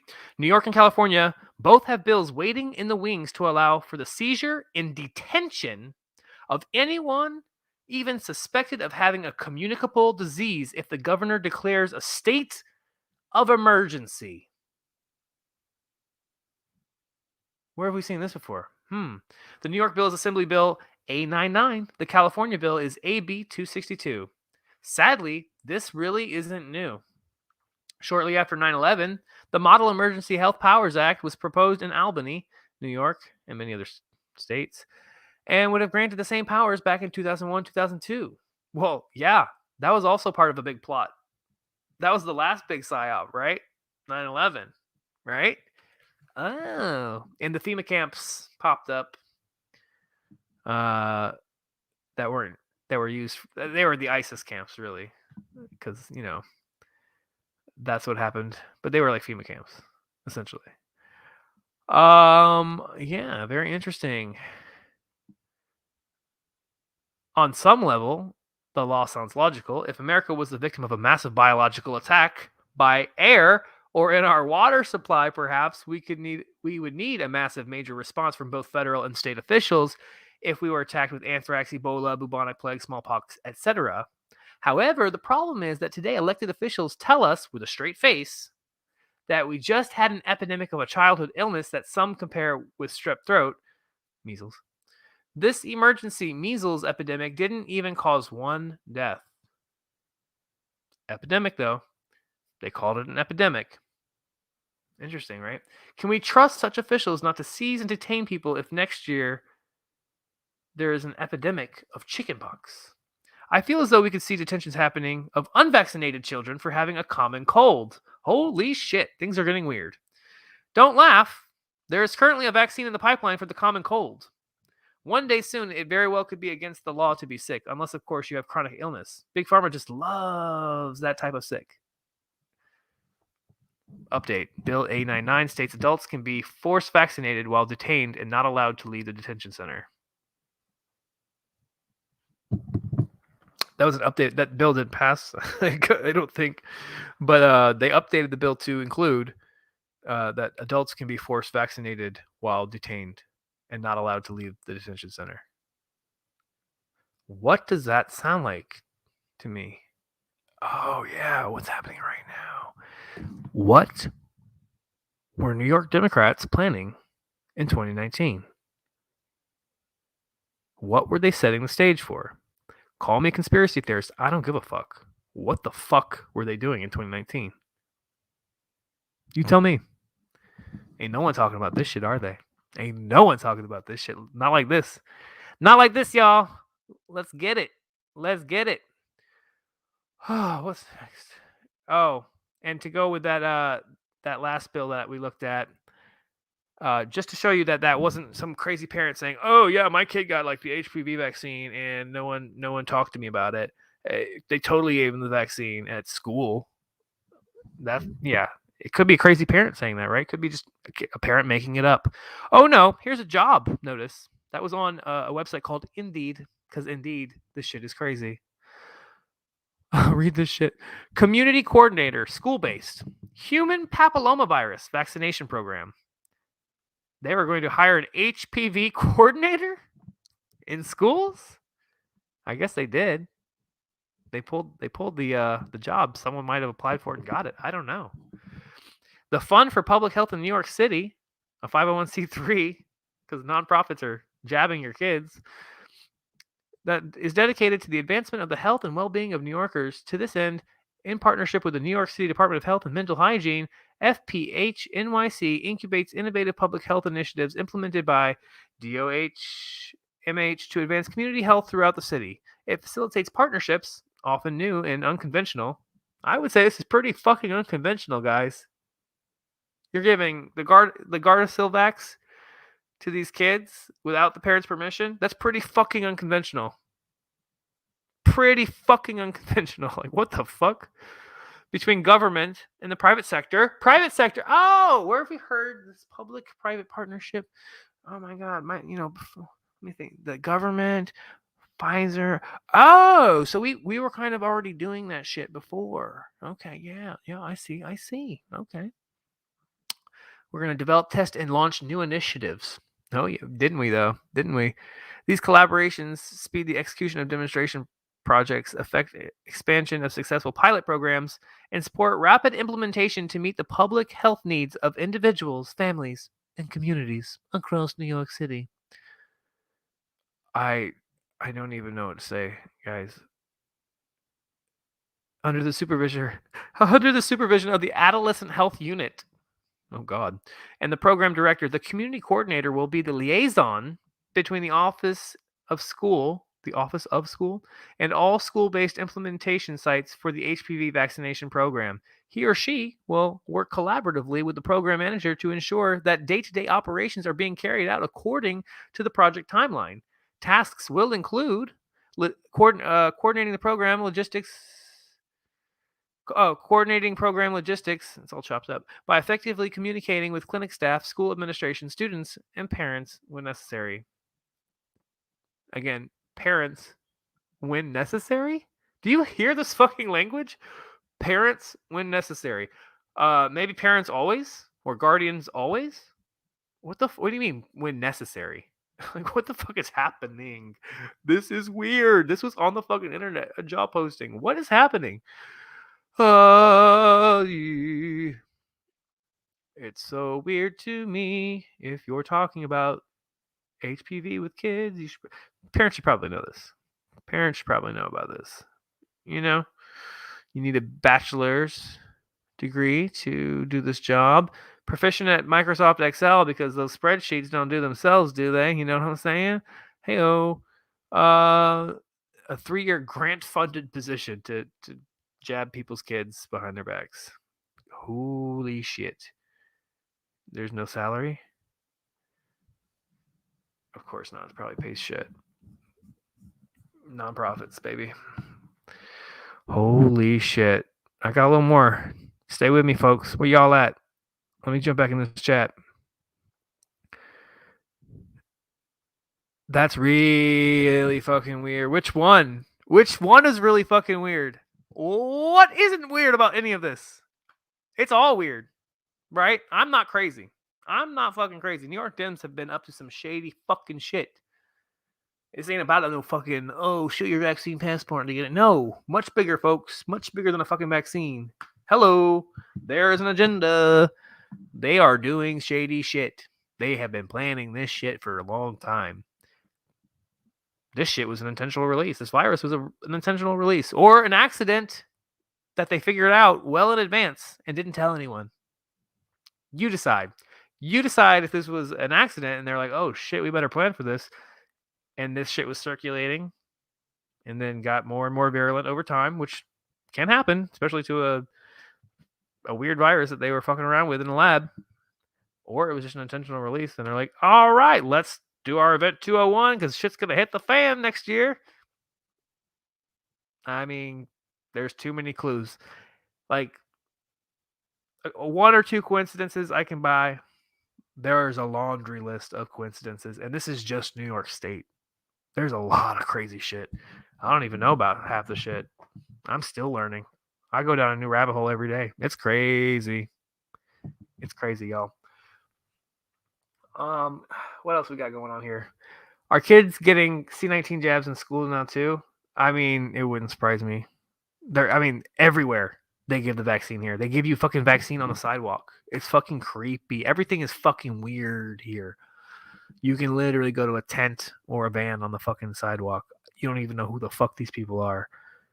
There could be bootleg C-19s. I don't fucking know. I have no idea. I really don't. Like, none of this is crazy. This shit is actually crazy. Public schools vac sites, yeah, of course. I think they've done that some places. I'm sure they have. Oh. It was a bioweapon. I mean, it's definitely from a lab. So, even if it was an accidental release, I still consider it a bioweapon because they literally used gain-of-function research. They just, through serial passage, passing the shit through different animals.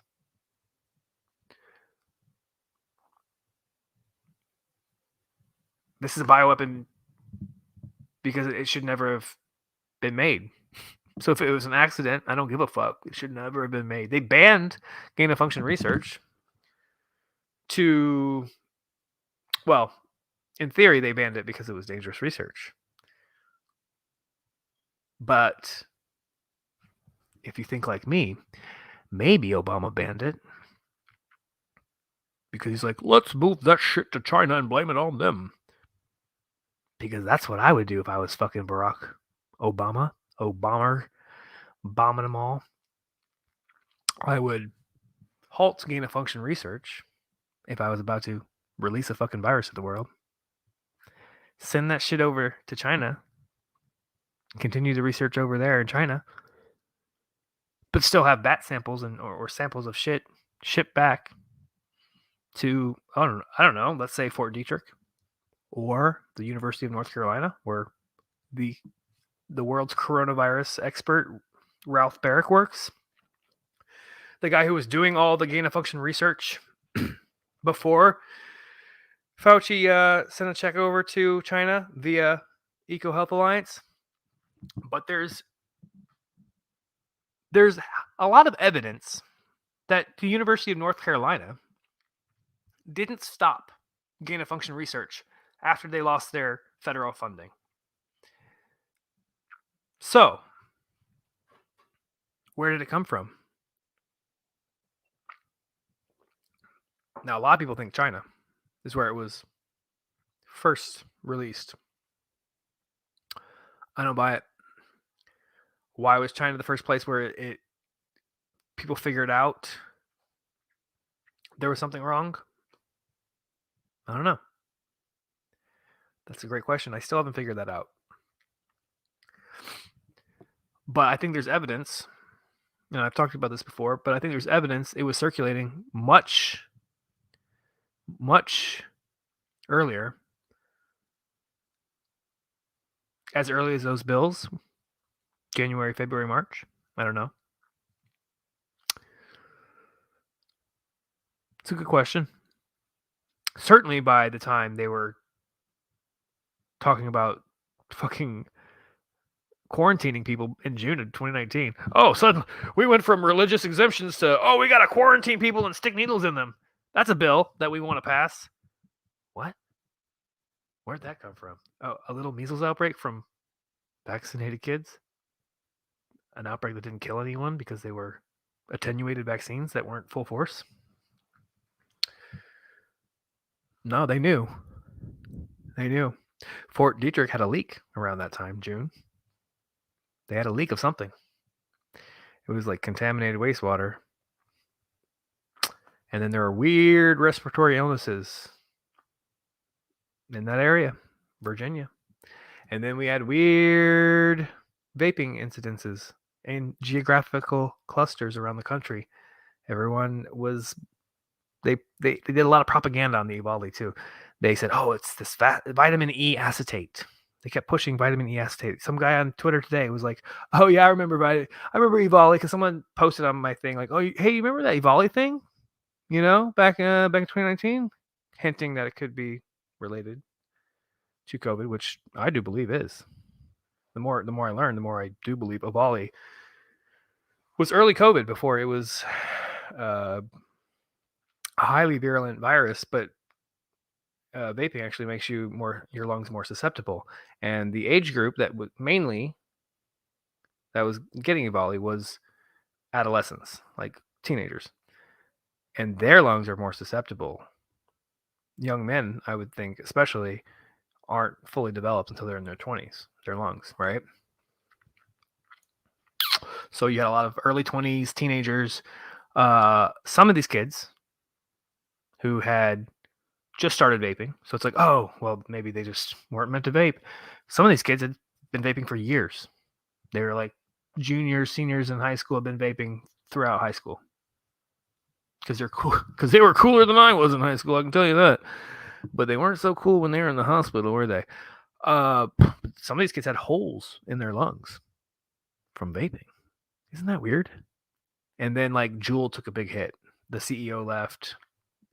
And all of a sudden, this alternative to smoking, got bashed. This alternative to tobacco product, to traditional tobacco products is putting kids in the hospital. And then that came. There was a huge spike by October, and then it was gone by the end of the year. Really, there was a couple little cases early in the year, and then Volley literally just disappeared. Now, why would it disappear? It's one of two things. Something was in the air, and those young lungs and the immunocompromised people. There's like older people who got it who were probably immunocompromised. There's something in the air, and they vaped it. And they're, when you're vaping, your lungs are a little bit more susceptible to things that are in the air.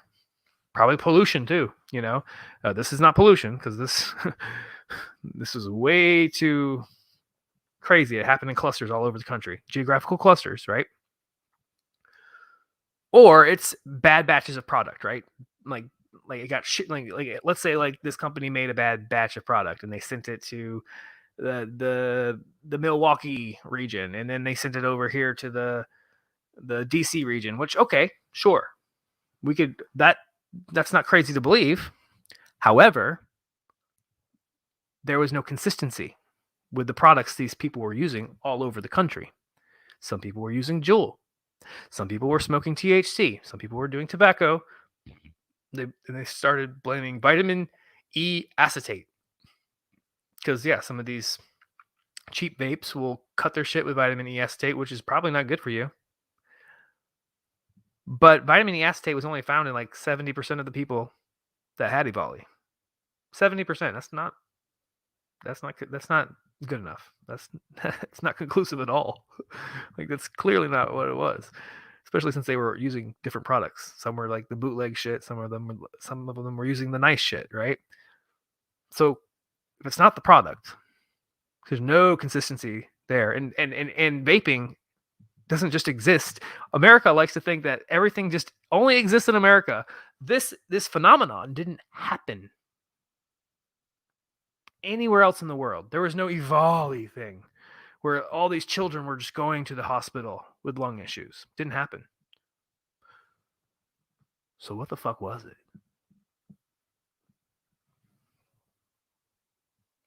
And actually adding to this theory, because for months I had no evidence. I'm not a fucking doctor. I'm not a scientist. I had no extra evidence that Evoli could be connected to COVID-19, because I've been through it all. I've seen a lot of it, and a lot of it's very speculative. It's really hard because, I mean, a virus is invisible. You can't see this shit, right? But the popcorn lung that a lot of early COVID patients got, those x-rays look very similar, actually. If you look at an Evoli patient's x-ray and you look at an early COVID patient's x-ray, there's a lot of similarity. A lot of respiratory distress. But for many months, I had no new evidence, right? I have a good pile of evidence that's like, okay, this is all speculative. This could be. I mean, it's the strongest theory. Name a stronger theory than early COVID-19 variant causing Ebola, in tandem with vaping products that are various makers. Okay. There is none. And then recently, a new variant pops up. They say in South Africa. It didn't come from South Africa. It's all over the world. But, God, we love to blame Africa for shit, don't we? Omicron. So Omicron pops up, right? And Omicron is a milder form of COVID-19, right? People aren't staying in the hospital as long. People aren't needing oxygen. I'm not saying that it's good that people are getting sick, because a lot of people are getting sick from it, but it's milder, right? And it's weird because if COVID-19 was circulating in 2019 and we didn't really know it, and there are stories where, like, people are like, yeah, I got COVID-19 in the summer of 2019. And it's like, did you really? Did you really? And they're like, yeah, I was sicker than I've ever been. I was sick for 2 weeks. I couldn't breathe. The doctor couldn't figure out what it was. It wasn't pneumonia. Okay, so I've heard several of those stories from people between more like late summer through the end of the year. A lot of people thought they had COVID. They were sicker than they've ever been in 2019. I don't know. I tend to trust people when they say they're sick like that. But there's something weird about Omicron because genetically it doesn't align with the variants that have come before it, like Delta, like Alpha, like the Wuhan strain. It's different than all of them. It's separate. It doesn't connect. Usually they're like stepping stones. They all kind of exist. Genomes are very similar. You know, like when you see the beautiful images that they make, very sophisticated, very mathematical images, you see that they all kind of align with each other because they're from the same family, right? Omicron is all out here. It's way up here on this chart. All of them are down here, like Wuhan, Alpha, Delta, and then you'll see Omicron way up here. It doesn't match. It doesn't look like the others. It's definitely related. That's what the scientists say. It's related, but like it's not a direct descendant of the variants that we've known. In the mainstream. I'm sure there's other variants that we don't even think of. But where does it come from then? If it's not a direct descendant of what's been circulating, it's very weird. Is it a descendant of an earlier variant that's been kind of laying low? Maybe one that was ripping through America in 2019, maybe causing a volley, maybe causing some nursing homes to get really sick.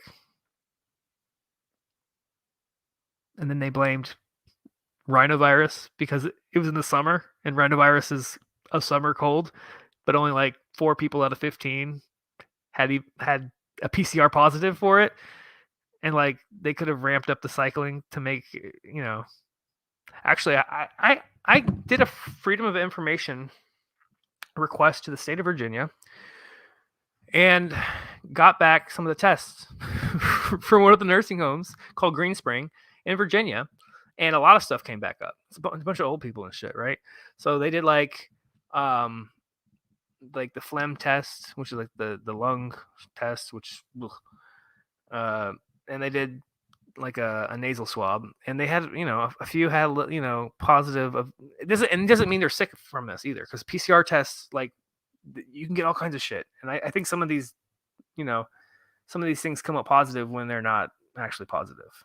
It's not like PCR test is just not indicative of disease, and you can have a positive and have pieces of a virus, or you could have just been just got over a virus, or you can have multiple things and you see something that they have come up positive, but it wasn't like what made them really, really sick, right? So it's complicated, but nothing was consistent at Green Spring, and it was inconclusive.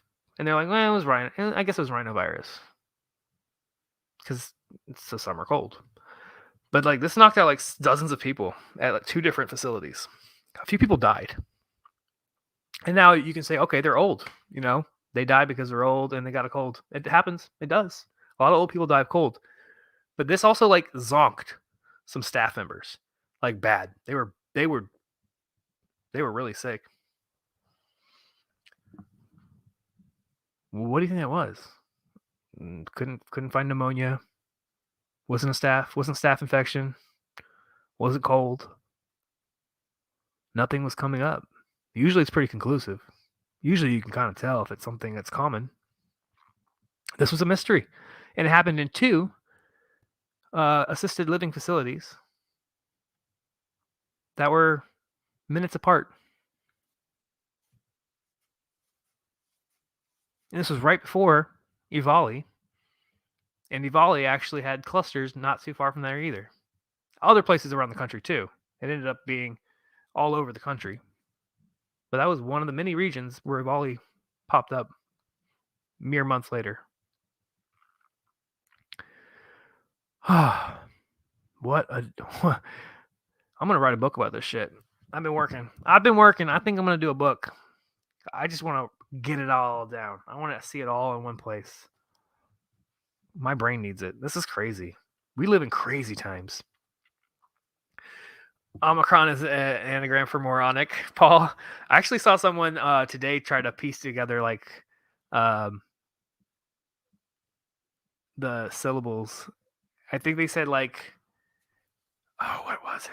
What did the tweet say? Something to do with myocarditis. I think like MI is like what is it short for? Myocarditis something, and they're like operative myocarditis something for the OMI part, and they're like cron. Cron is like cron. Let me look this up. Cron is I think when you like tell us pre-program a system to do something. It's a key term. I'm not techie enough to know that. Let me look this up real quick. This is the dumbest thing. But cron.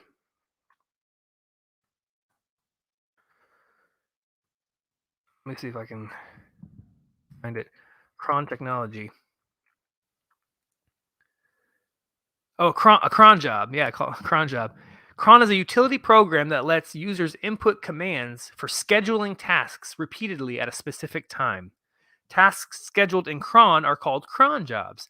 Users can determine what kind of tasks they want to automate and when it should be executed. Cron is a daemon, like the mailer daemon, I guess, for your email when it bounces back. A background process executing non-interactive jobs.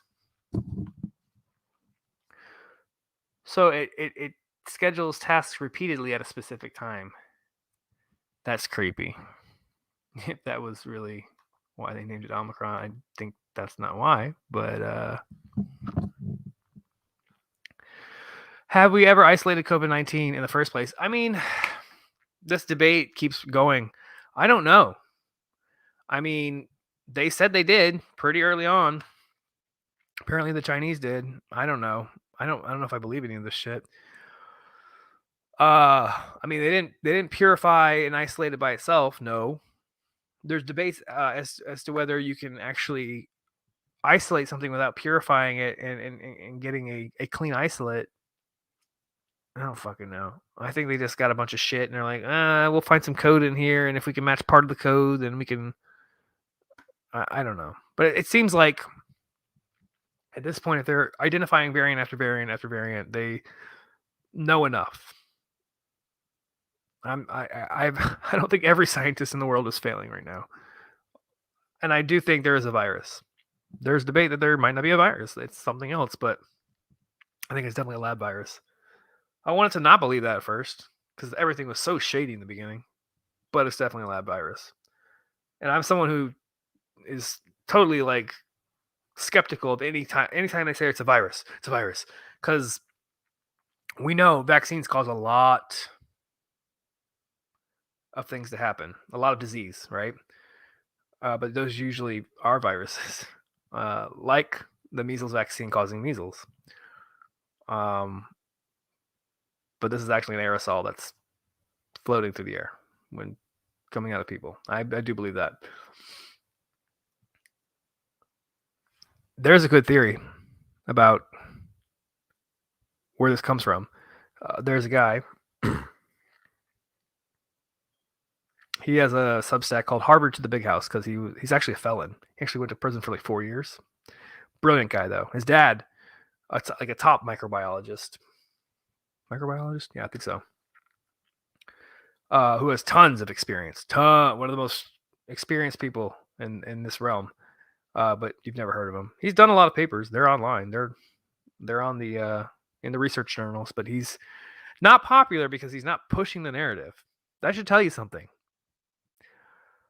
He and his father, they believe that it is from a live attenuated vaccine, much like the H1N1 breakout in Russia back in the 70s, which was definitely from a lab. They said, which that's the common narrative of that one, that it's from a lab. But they believe they were testing live attenuated vaccines on humans, and it made people infectious. Because what happens with these respiratory viruses, these flus like H1N1, these coronaviruses, even colds, I guess, I mean, a lot of cold viruses are like coronaviruses. Like 15% of colds are from coronaviruses. What happens is they attenuate the actual virus. They like kind of handicap it so it's not as virulent in your system. So your body is like, oh my god, what's that? And it comes in. There's an immune response, and there's antibodies. And if you come back with antibodies, they're like, that's a successful vaccine. That's how they said, oh my god, Pfizer, Moderna, these are successful vaccines because there was an antibody response. Even though antibodies don't go and kill viruses, that's a T cell, a killer cell, right? But there's an antibody response. Antibodies come in and clean things up afterwards, which are important, especially with COVID. Don't get me wrong. Because COVID, it's the aftermath of COVID. Like, you're not sick immediately with COVID, right? A few days, you feel bad. You can be a weekend and feel even worse, right? Because it's the aftermath. It's that shit that whatever the fucking cytotoxic spike protein shit, whatever is left in your body, and the antibodies have to come and kind of clean up, right? So those are important, those antibodies. Don't get me wrong, especially with COVID-19. But it doesn't mean you have immunity. People think immunity and antibodies are the same thing. They're not. I am not a scientist, and I know this. I wish more people knew this. I get into arguments. People are like, "Oh, well, you already had COVID. Well, you don't have antibodies anymore, so you're not immune." I'm like, "Excuse me? Immunity and antibodies are not the same thing." I really need people to learn that because you're not going to have antibodies. No one's going to have antibodies for shit in years after they've had something. Doesn't mean your body doesn't have memory cells. You have memory cells. You still have T cells, I hope. And your body can recognize shit. Don't need antibodies. You don't need a high number of antibodies at all times. Your body will create those, It's nice to have them on standby. Don't get me wrong. But I'm not going to sit here and jab, just to have antibodies on standby when I have an amazing immune system. Nope. Ain't going to do it, bitch. Nope. Nada. Yeah, when you do the PCR test at 40 cycles, that's ridiculous. That's how you get such a high number of unvaccinated positive people.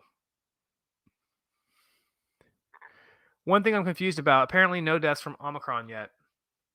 If they were overcounting deaths, anyone dying with COVID in their system, why not now? Is it just much less likely to turn comorbidities fatal than its predecessors? Yeah. It's just not as virulent. It isn't. Doesn't mean the next one won't be. Thing is, a lot of, microbiologists, virologists, epidemiologists were saying, don't mass vaccinate. Only the people that absolutely need it, which, like, if we were actually treating people, so few people would need a vaccine. Like, treat people, give people antivirals. Like, what the fuck? But that would null and void all those contracts or those emergency use authorizations, I guess. What was I saying? Where was I going with that? Oh yeah, they were saying don't mass vaccinate everyone because you can drive immune escape when, like, immune escape is when you get a virus and then it escapes to someone else. There will be immune escape from unvaccinated people, obviously, and it can change and it can evolve. But when you're vaccinating with vaccines that do not sterilize, that do not kill the virus, you're now putting something else into a system. And now not only is that virus evading your body, your natural immune response, which is very low, I guess, if you've never had COVID before, it's also evading this leaky vaccine. So it's learning to evade more things than it would have. I mean, this is not a crazy idea. Yet it was very controversial. It was conspiracy theory, quackery, whatever. This is not crazy to think that like we've seen this actually in chickens. In chickens, we've seen it because we vaccinate chickens because we give chickens shitty lives in America, and they get diseased. They live on top of each other and they shit on each other and they pass viruses to each other. So we vaccinate them. But leaky vaccines can drive the virus. It will spread, continue to spread, and get possibly more virulent. Doesn't mean it always has to happen that way. But you're giving it more opportunity to become more virulent, right? That makes total sense to me as someone who's not a scientist or doctor. This is what they've been saying, and I get that. So, a lot of these vaccines that are live attenuated, respiratory virus vaccines like H1N1, like COVID, it's interesting. Well, COVID is not a live attenuated vaccine, but it might have been caused by a live attenuated vaccine, like H1N1 was likely caused in the 70s, because there's been multiple H1N1s. But the one that was released in the 70s or was passed via a live attenuated vaccine program that went awry. This guy, Harvard to the Big House, is his Substack. Super nerdy shit. It's hard to read for me because he gets into some things where I'm like, I don't know what the fuck you're talking about. I try to comprehend so hard. It's so hard. It's so sciencey, but I love it. I was good in science. Back in school. But this is over my head. He thinks it's from a live attenuated vaccine program. As a bioweapon, I don't know. As a lot of these things are military. You have to remember, a lot of these things are military. Military is known for giving crazy vaccines that are not approved. The military gets away with this shit all the time. So maybe they were like, oh, maybe we're, getting ready for war. We're going to send troops over here. I don't know what the fuck. We're all over the place. We have military bases all over the world. I don't know. But potentially, they're like, we might get a biological attack overseas. Maybe. I don't know. Or maybe they're like, let's just test some shit out on some troops. These suckers. Right? And maybe they gave him an experimental live attenuated vaccine for coronavirus, which they had been working on in America. There's plenty of evidence of that. So it probably existed. So this theory is not crazy that possibly our military or possibly someone else, other people, I don't know, were given this live attenuated vaccine. And then it started spreading because it de-attenuated and it became contagious. I don't know. It's very possible. That's the weird thing about these respiratory viruses. They're hard to make vaccines for. We tried to make a vaccine for coronavirus after the 2003-2004 outbreak, and we never successfully came up with one because all the test animals died. They all died. That's why we didn't test on animals this time. They're like, oh shit, if we kill some more animals, we're not going to be able to give this to everyone on the planet. Crazy. We got lucky this time. We did. But it doesn't mean it's a solution. Just because we didn't kill everyone with these vaccines. We don't know what's going to happen long term. People are like, oh, well, vaccines don't have long-term issues. Vaccines didn't have fucking mRNA 2 seconds ago, bitch. Don't talk to me like that. Don't act like you know more shit about a vaccine than the people that are making it right now that have never made it before. Don't tell me. Do not. You don't have this. You can't prove it. Our bodies are, not my body, but like people who have the mRNA vaccine, they're making spike proteins. Now, when it's part of the virus, it is clearly cytotoxic, the spike protein. It seems to be a little less cytotoxic when your body's making it. But if your body's making it long term, what are the long term effects? Will it always be less toxic? If it's making these in the trillions in your body. So if it's trillions over time, will it be detrimental? We don't know. I'm not trying to fearmonger. I'm like, we don't know. I don't have an answer. I wish I did. It's weird. God, I go on forever. I need to shut up tonight. So Omicron could be connected to early COVID before Wuhan. Isn't that some shit? That makes me wonder, did we try to frame Wuhan? Because we know through blood samples, through fecal samples, that COVID was circulating in 2019 in Italy, in America, I want to say France, maybe, or maybe not. Definitely Italy, definitely America. There are other countries, maybe Brazil or something like that. We have pretty definitive proof Now, these tests are not always 100%, but a lot of them came back positive. It's not 100% proof, but like when you have a good pattern, you can make a pretty educated guess. So there's evidence through people's poop and blood that they had COVID-19 in 2019, well before the first case in America, January 21st or 23rd, coming in from Wuhan to Seattle. That's a frame. See if that's a bullshit story that they haven't gone back and corrected, which they have not, then the whole Wuhan thing could potentially be a frame. It could be. Oh yeah, have them do the gain of function research. Oh, we're not going to do that dangerous shit anymore. Let's send it over to China. Wink, right? But we're still doing dangerous shit. Our labs have crazy shit. We have more level 4 labs than all the rest of the world combined. Actually, the Wuhan Institute of Virology is the only level 4 lab, I think, in the entire country of big-ass China. So they're the perfect place to do the research for us and then frame. I honestly think it's much more likely that we did this, America. Not saying that China is innocent, because boy, they are not innocent. They did this fucking research too, and they were covering shit up. Whatever was happening in China, they were covering up. But that shit was happening in other countries at that point. January? Haha. I mean, it was spreading much earlier than that in Wuhan, but it was definitely spreading earlier in other places. So maybe the reason why Wuhan was bad while other countries weren't so bad was that the high pollution, right? Because pollution also affects your lungs. Actually, a lot of people die of pollution issues in fucking Wuhan. I hate to say it, but that's the truth in some of these cities.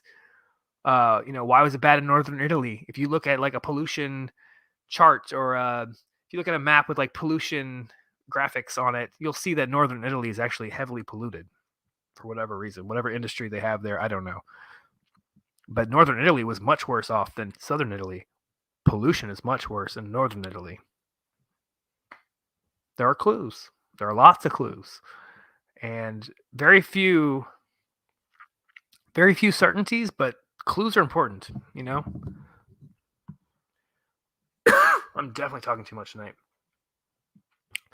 Too much talking. No virus is equivalent to no plane theory. CIA leaked virus. That is a much more likely conspiracy theory. CIA fucking killed JFK. So, yep. The 95% efficacy of Pfizer is relative risk reduction, while absolute risk reduction is less than 1%. It's very. But the way they've run numbers in America, they're really making it seem, and I have to figure out how they've done this magic. They really make it seem like, oh my God, no one who got the vaccines dying in the hospitals, which is clearly not true. I almost think a lot of the at-risk people who get the vaccine are just dying from the vaccine, and they're not, and they're either, I don't know, or they're getting it, and there is a protein in COVID-19 that kind of immunosuppresses you, and it appears in the or a similar sequence appears apparently in the vaccines, the mRNA vaccines. It appears that people are slightly immunosuppressed in that unvaccinated period between your first jab and 2 weeks after your second. So there are a lot of injuries and there's a lot of death in that period, but you're considered unvaccinated at that point. It's really weird. I mean, you've heard tons of stories, and people aren't making this shit up. People are getting sick, really, really ill, injuries, even dying. And you can say they're all coincidences, but they're not all coincidences. Bullshit. VAERS is not off the charts for no reason. Sorry. It's an indicator, and it's working as it was intended to. It is an indicator, and it's saying that this is the most dangerous vaccine that's ever been authorized in America. That's what it's saying. So it is what it is. You know, you can still be for it, whatever the fuck. I'm pro-choice. If you wanna do that shit, go for it. If you wanna do heroin, go for it. I ain't doing that shit, but go for it. You know, you do you. But something's wrong, and this is not good. And the fact that we're just doubling down on vaccines and we're not like maybe we should come up with something better. No. Oh, fulfill your contracts. All those little countries that couldn't afford the vaccine to begin with, but we said, hey, if you don't get this vaccine, all your people are going to die or your economy is going to be wrecked or whatever. And then they sign these vaccine contracts, which are totally one-sided to Pfizer or whomever, but mainly Pfizer. Pfizer has the most contracts, 9-figure contracts with some of these, small, tiny countries. It's a lot of money for them, right? They don't have this money. They're borrowing this fucking money. They're putting fucking buildings down as collateral for these fucking vaccines. And now they're like, oh, South Africa's like, don't send us anymore, thanks. We're doing better than you are. Don't send us any more of that shit. We good. Interesting.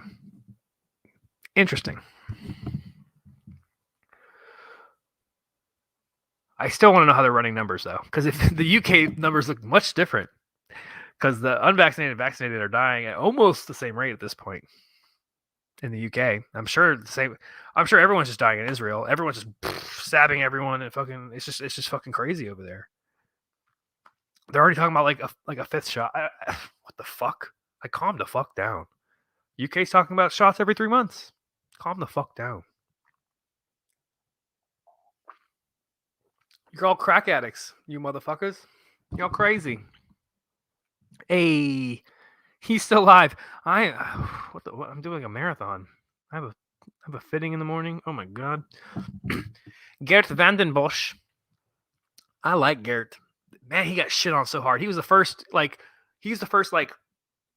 expert, and I'm talking like he is cream of the crop. He is in a league of his own almost. He was the first one to say, nah, this whole mass vaccination idea is probably a bad idea, guys. Wait. He got shit on. He got shit on so hard. This guy's so smart. I really hate it. Because some of these guys are like, I'm a YouTube doctor, and they're like, what if the government is going to do this thing in 20 years? And you're like, okay, dude, you're just speculating really hard now for the clicks. No, Garrett is all about the science. My dude is all about the science. I love this dude. He's legit. Yeah, he's still worried about AD. We haven't seen it yet. We haven't really seen AD yet. People keep saying, oh, it's happening. No, don't be alarmist. We haven't really seen a problem with ADE. I was watching a doctor earlier, and he was saying there's no sign of it at this point. That's not to say that it won't happen. ADE is when your body starts basically attacking itself. It's a phenomenon. It's what happened in the animal tests for the SARS-CoV-1 vaccines that killed all the animals. All the ferrets died, right? It is a phenomenon. When you make a shitty product, it happens. Well, we have shitty products, but not that shitty so far. So here's hoping. Here's hoping we stay not that shitty. We'll see. It's not just the poultry industry, my friend. All animal agriculture is vaccinated. Yeah, I know, because a lot of these animals are in shitty conditions. It is not just chickens, but chickens had that phenomenon where the leaky vaccine actually drove chickens to die. So, yep, bioweapons are gifts from DARPA. DARPA does some fucked up shit, man. I fucking hate that shit. DARPA. Making like weaponized mosquitoes and dumb shit. Like, are you kidding me? Biodiversity is the best way to prevent viruses. And deforestation ruins biodiversity. Like, I agree with you. But they keep blaming like shit we do in labs on deforestation. We've been fucking chopping down trees for a long ass time. We did not see this many viruses back then. Like back in the 50s. Let's go there. We were chopping down shit. America was building everywhere in the 50s. We built this country up. Maybe even before that. There weren't that many. There were viruses during like the wars because there was bad hygiene, and World War I and II were gruesome. There was a lot of viruses fucking all over the place. But in the 50s, when everything was good, everyone had their white picket fence, there were no fucking viruses. There's a few. Your typical shit, right? We made vaccines for them. But and yes, a lot of this shit comes from these like southern China or fucking Africa, and it comes over and just deforestation over there. But we've been chopping down trees over there too. I don't know, man. Some of this shit does come from that, but like it ain't like, oh, I chopped down a tree and a fucking bat shit on my shoulder and I inhaled it and oh, now I have this virus and it was a zoonotic jump. I mean, it could happen, I guess. Like it does happen sometimes in like these markets over in like Southeast Asia where like they have these outdoor markets, kind of how we do in like Union Square here in New York, except there's fucking trees and there's bats in the trees and they literally just guano and shit all over their food, and I guess they don't wash it well enough and they eat bat shit, I guess. And that is how you would get a disease. But I don't think zoonotic jumps from handling bat shit or monkey shit or whatever is as common as we make it out to be. I think we've really pushed this narrative, and I think a lot of this shit in the last 100 years has just been shit from labs. A lot of it, not all of it. I'm not saying all of it is. There is a point there. The biodiversity is important for more than just the viruses. There's a lot. There's like these ecosystems are important, and we're fucking them all up. They really are important, and they do cause disease. They do. The spike protein is affecting immune systems. It really is. It really is. It's bad. It's really bad.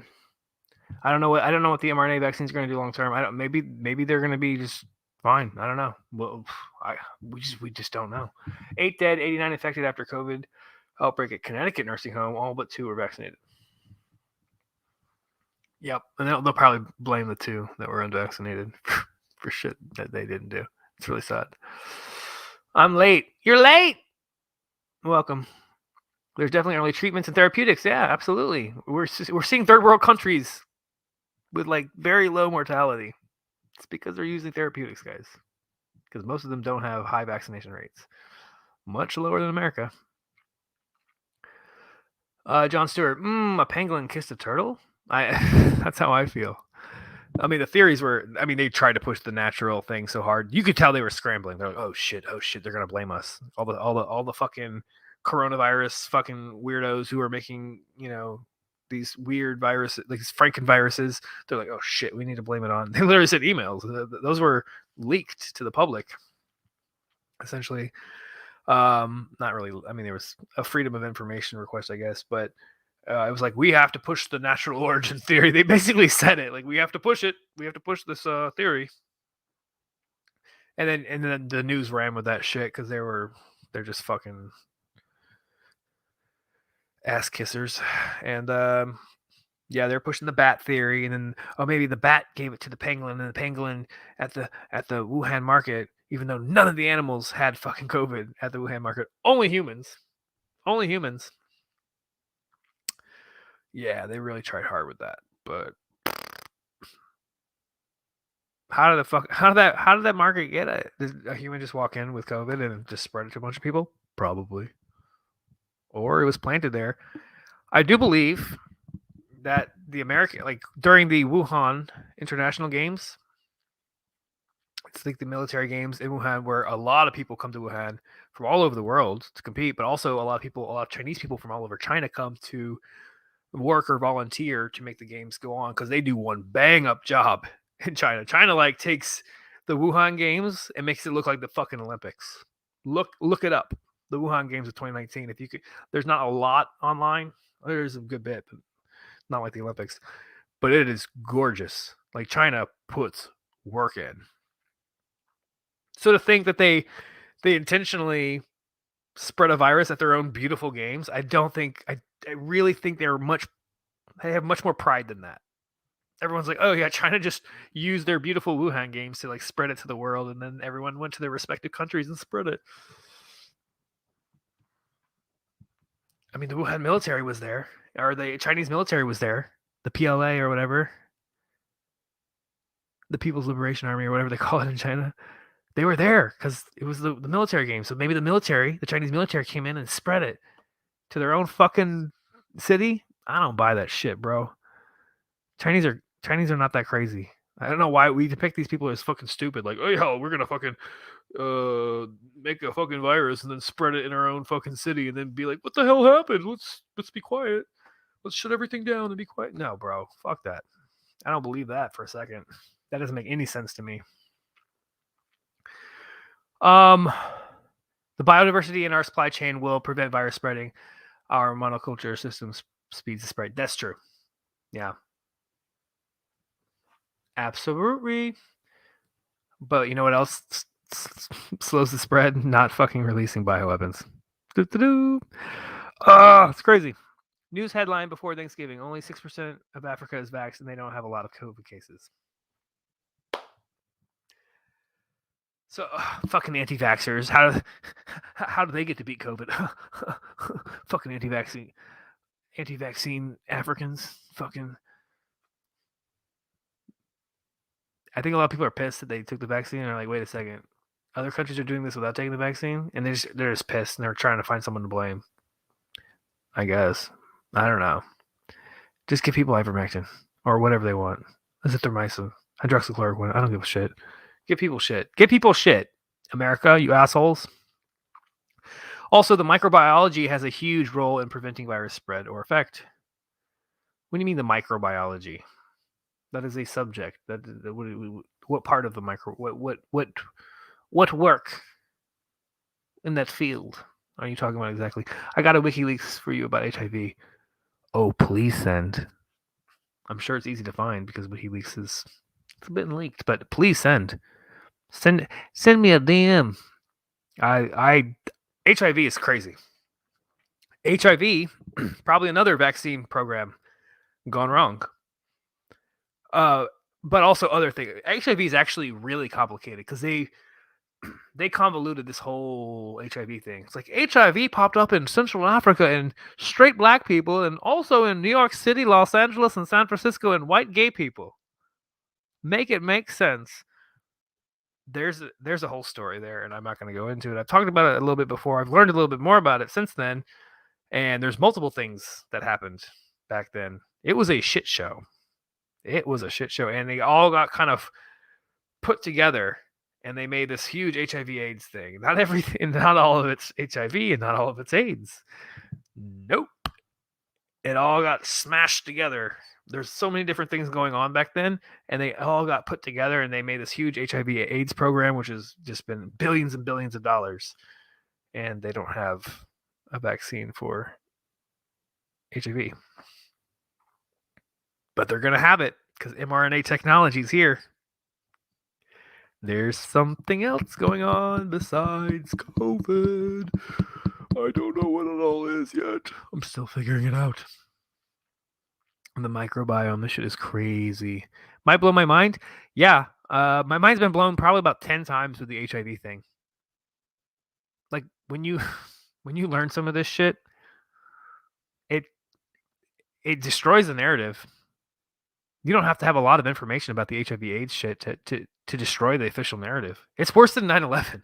9/11 is it's got more holes than Swiss cheese. That story, like that commission report is like, huh? What? I have a whole book of forensic evidence from 9/11, picture after picture after picture. It like doesn't make sense. But even that makes more sense than like the HIV shit. When you learn like simple facts that they don't talk about, but they're there. It's there, and it's verifiable. You're like, what? Are you really what? They're pushing some bullshit. HIV/AIDS was big bullshit. AZT was bullshit. No one talks about poppers. Huge part of the HIV/AIDS thing. Poppers?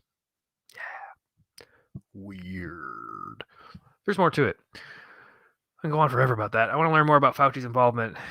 Fauci sucked. Fauci came in.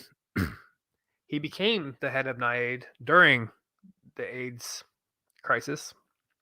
He basically said, yeah, you don't need exactly intimate contact to get AIDS. You could just, be in a room with somebody and get the AIDS. And people listened to this motherfucker. And then people were demanding some kind of emergency use authorization of some kind of drug. And what do they whip up? AZT. And these people were desperate for anything that could help them, right? These men in New York. And they gave people AZT. Some of these people, just because they tested positive for HIV, they weren't sick necessarily. Because I don't even know if HIV by itself can actually kill you. I've not seen proof of that at all. Just HIV by itself. Zero proof. I know people that are HIV positive. This is New York, like old school New Yorkers. But the HIV positive people who took AZT for long enough, they all died. All of them. But some of those HIV positive people who got off of it because it was making them feel bad or just didn't take it, a lot of them are still alive today. Pretty fucking nuts. AZT was poison. It was poison from it had like a skull on the fucking bottle. Like, not even kidding. AZT literally, it kills cells. But the thing is, it'll kill the virus, but it'll also kill all your organs. So yeah, it'll kill the virus, but it'll kill you. It's pretty fucked. It was poison. They were testing it out to be a cancer drug, and it was way too unsafe for cancer patients. Shows you what the fuck. But it was expensive. They made a lot of money off of it. And there was other drugs that actually were more effective in, raising your cell count or whatever the fuck. They started the way they identified HIV positive. There was like the bad tests back in the day. They're still bad. They still don't really determine if you are HIV positive or not. Like, some of these tests are faulty. They really are. They're all inaccurate to a degree, it seems like. But they changed like the definition only in America. They had a specific definition in America. If your cell count was below like CD, I don't remember which cells, but if your cells dropped below a certain number, you were HIV positive, even though you could just be sick with something else. Or so people are like, oh, my cell count's low, blah, blah, blah, blah, blah. And it was a whole fucking racket. I have to go back in and do much more work on HIV. But like, they redefined HIV. So if you were HIV positive in America, you could walk across to Canada and not be HIV positive because they had specific definitions, because they wanted to pump these drugs onto you. They wanted to get you on these drugs, which literally killed you. And they're like, look, that guy's dying of AIDS. No, dying of AZT because it kills you. It gives you AIDS like whatever the fuck AIDS is, because it's different.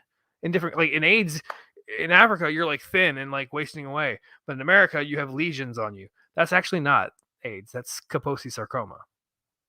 That's something that existed long before AIDS. It's all a racket. They fucking killed people. They fucking gave people AZT, which literally made their organs fail. And they're like, oh, that person's dying of AIDS. No, you poisoned them and you charged them a lot of money.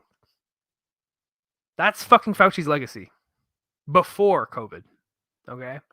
And he wouldn't approve the drugs that we would later come to find were much safer and much more effective. And by effective, I mean like it does something to HIV, even though I don't think HIV by itself does anything. AIDS is a syndrome. It's not COVID. COVID-19 is a disease caused by SARS-CoV-2. AIDS is a syndrome. Syndrome is usually multifactorial. That means many things are happening, right? I don't think HIV by itself does anything. I think it's actually pretty harmless. A lot of people live with HIV and they're fine. It's really fucked what we do. We still give people drugs for this shit. And a lot of those HIV drugs are bad. They're like not good for you long term. They're not. Oh yeah, poppers. Yeah, literally all the people who had Kaposi sarcoma, which are the lesions on, specifically for this group of people, the gay club scenes in LA, San Francisco, and New York, they were heavily marketed with these poppers. Poppers were actually used to open up blood valves. When you had chest pain, you would pop this what is it? Amyl nitrate. I forget what's in poppers, but it's something in poppers. It opens up your blood vessels. So if you had these sort of tight vessels and you're having chest pain, you would do it. It would open up your shit, and you would feel relief, right? This was used back in the 1800s. So poppers goes way back. It wasn't called poppers back then. Poppers was a kind of a hip, cool drug name, right? And they marketed it to the gays in the 70s and 80s. And then, like, it caused Kaposi sarcoma. Kaposi sarcoma, or Kaposi's, you might pronounce it, has been around forever. And oftentimes is found in older men in their legs, these like lesions, right? Like old men that are, like dying probably. But these were young men, 20s, 30s, 40s, who were getting these weird lesions on them. They're like, oh, it's AIDS, it's that HIV thing, right? That the Africans have, even though like New York had AIDS in the headlines 2 years before Africa had AIDS in the headlines. Very weird. But yeah, poppers caused Kaposi sarcoma, which was one of maybe two hallmark conditions of AIDS victims in America, right? There's a whole other group that I have to study. There's some crossover between those two groups of AIDS patients, but the ones that had those lesions, I just listened to a podcast with some guy who worked for the CDC. He worked in infectious diseases, and he was doing some work on AIDS back in, I want to say, the early 90s, and he was, looking at all these people with Kaposi sarcoma, and the one thing they all had in common is they were all gay men that did poppers in the club. It was like a party drug. It's also a sex drug, but it was a party drug. They were just huffing this shit in the clubs. They were marketing it so hard to these poor men, And this guy from the CDC literally admitted it in a podcast. I have the podcast somewhere. He's like, yeah, they all did poppers. That was the one thing they all had in common. And those lesions were where? They were over the lungs. They were on the face where you huff it in. They were only here and here. I mean, it's very obvious, actually. The science isn't. The science, it's a gimme scientifically, right? It's a gimme. But here we are trying to push this HIV scare thing, which I'm not saying that there's not a reason to be worried about HIV. Maybe there is a great reason to. Maybe, HIV and other things causes health problems. Sure. Multifactorial. Fine. But to sit here and say, oh my God, those guys died of AIDS. They died because they fucking huffed shit, bro. Like, Kerry Mullis even admitted that. Kerry Mullis, the guy who admitted to the PCR test, he's like, yeah, those people just had, really wild lifestyles. That's why they died. Like, he admits it straight up. Not to be, like, he wasn't trying to be mean about it. Like, that's what it was. No one knew that was going to happen. It's really sad. It's tragic. And then the rest of them, they didn't fucking die of poppers. They fucking got the AZT and died anyways. Fauci made out like a bandit, got that fucking job, helped no one, helped not a fucking person, and then gets made out to be a hero. So when I see this motherfucker on TV changing the fucking story every 2 seconds, what is the end game? That's the question I ask. Something's crazy. And this motherfucker watched everyone die before and had no problem with it. I mean, imagine being so arrogant that you literally kill everyone. Because if it was accidental before, if he was just that much of a fucking asshole or a buffoon, I should say, where he just gave people AZT, he's like, I guess I'm doing the best I can. And if you're that much of an idiot and you kill all those people, and then you realize, oh shit, no one fucking lived. And you're still like this guy's a sociopath. This is a straight sociopath. Like, you failed miserably. Everyone died. And you sit on TV and literally, like, a fucking, what was it, a senator just criticized his AIDS response. And he's like, oh, that's so preposterous. I don't know what he's talking about. You killed everyone, you dumb bitch. I wish he just would have come out and said that. You failed. You literally killed everyone. And 40 years later, you still have the same fucking job. And you're the highest paid government employee. Why is that? Why are you the highest paid government employee? Because there's a plan here, isn't there? Because if we pay you good, you're going to stick to the script. And that script's going to be wild. We're going to be changing it. You just got to stick with it. You got to go with the flow and say, oh, the science is changing. Trust the science. It's changing. Whatever I say is the science. I am the science. Something is happening, guys. And it is weird. Call me conspiracy theorist all you want, but I've been right about almost everything the past 2 years. Call me crazy. Go for it. This shit's nuts. Seen an interesting about two celebrities, Freddie Mercury and Magic Johnson. Guess which one took AZT religiously? My boy Freddie. R.I.P. They let Magic Johnson live, didn't they? Ain't that some shit? I think they got Magic Johnson on the good shit. The one that they were trying to push after that.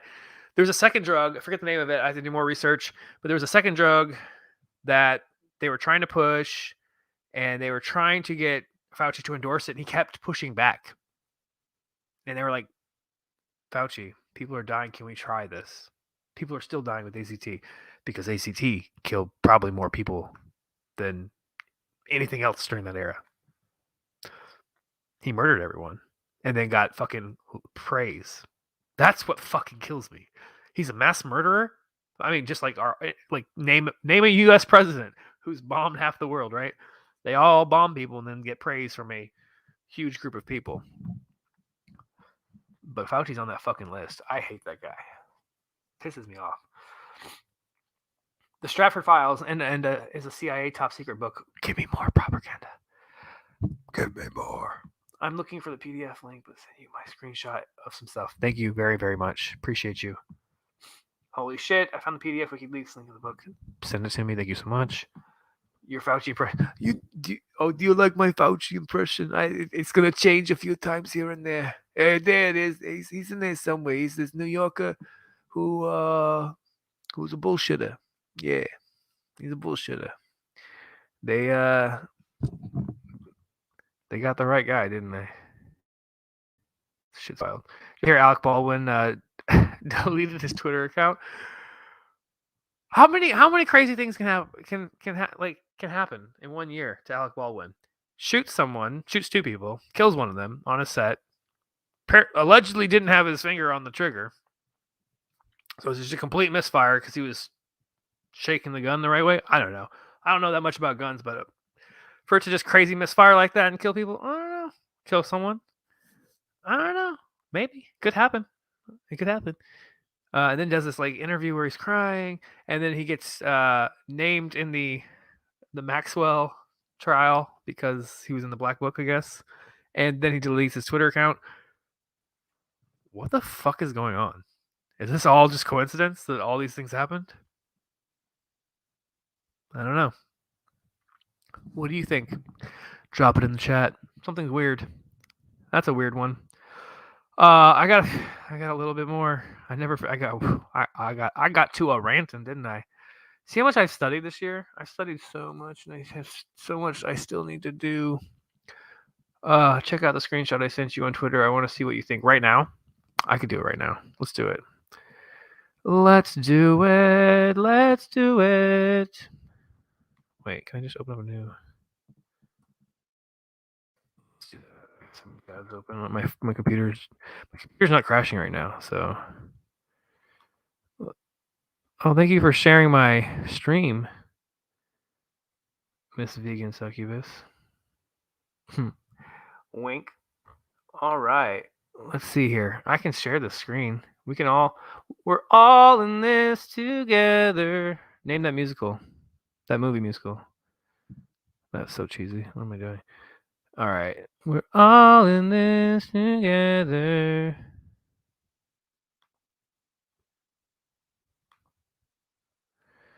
Do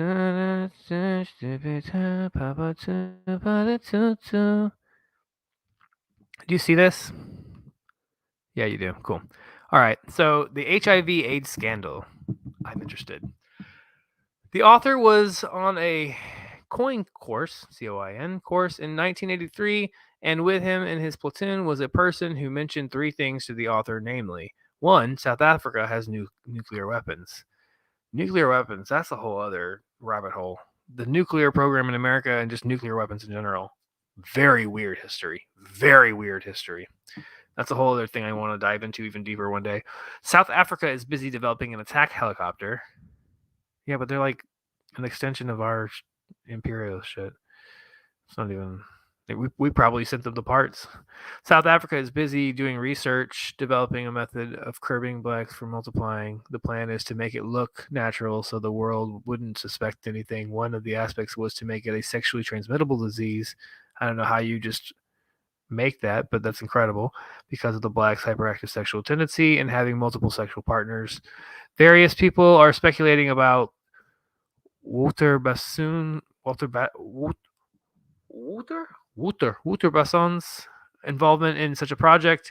It wouldn't surprise the author if South Africa was actually involved in developing the virus and that other Western countries actually cooperated logically from a Western perspective. It would make sense because they will have substantial amounts in foreign aid.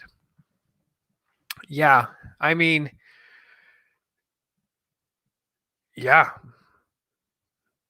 this is probably not far-fetched. And it was probably through vaccination. I mean, it could be just released, or I guess somehow, but that doesn't make much sense to me. Vaccination is a big weapon, so so when I see a country get so obsessed with vaccines, it makes me uneasy because vaccinations have been weaponized against people or experimented on people with, and it's just there's something weird about vaccines. Like they are not just a magical cure. We just love our vaccines, but we haven't like you can tell populations of people that have never been experimented on. Really, Americans have never really been experimented on in mass. In our generation, in my generation, really, until now. I mean, there are little exceptions here and there. Maybe there was a lot more back in the day. They used to do it to retarded kids. They literally gave kids experimental vaccines in school here in New York, which made them sick, I think. They also gave gay people experimental hepatitis vaccines in the 70s. There's a program for that, so who knows what that was about. I think Baylor University used to go to prisons in Texas and vaccinate inmates with crazy shit. Probably killing people. Yeah. I mean, it's wild. I need to get back. There I am. There I am. Thank you for sending me more. It's like a military analysis. Oh God. Can't trust them either though. You know? Can't trust them either. I do think most of their internal shit is probably their truth. But who knows? Who knows? Military industrial complex. Motherfuckers. What else do I have to share with you on this other? Oh my God, I have to go back. We're going to finish tonight. I swear. I don't have that much more. I think we can do this.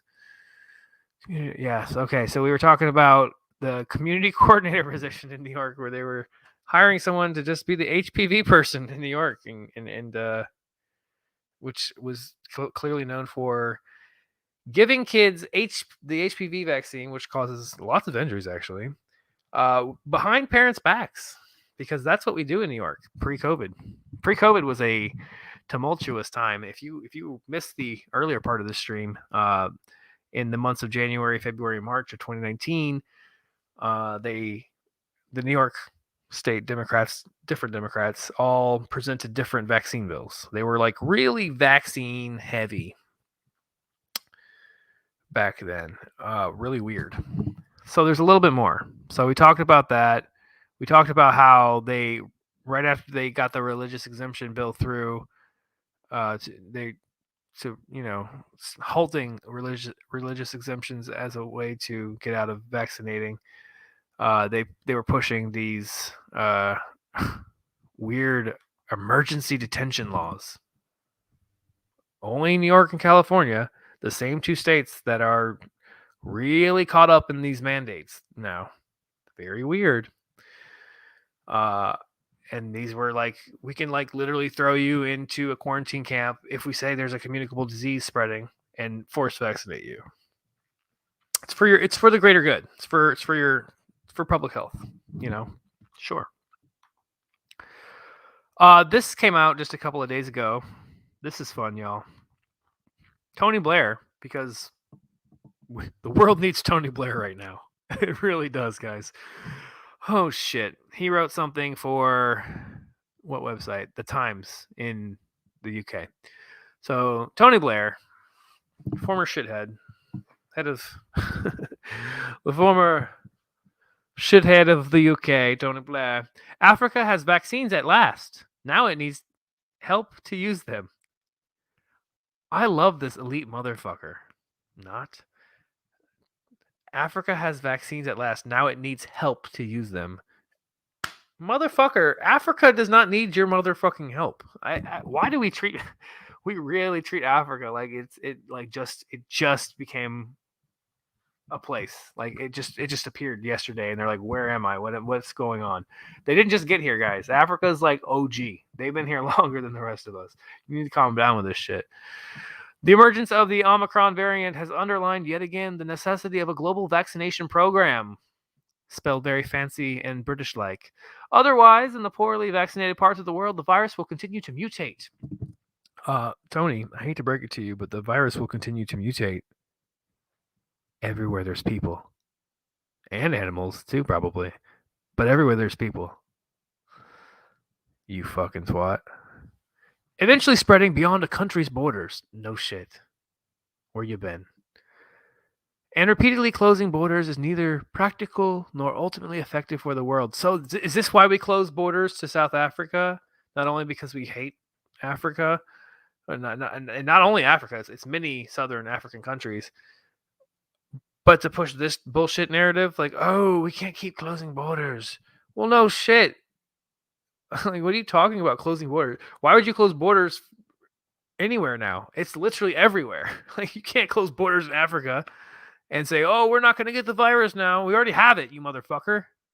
What are you trying to prevent from coming here? A new if that variant's not coming over here, we'll have our own variant. Like, what are you what are you talking about? Like, what are you talking about? This makes no scientific sense whatsoever. I would love to hear what the scientific basis is for this kind of mentality. I see no scientific benefit. Like, what?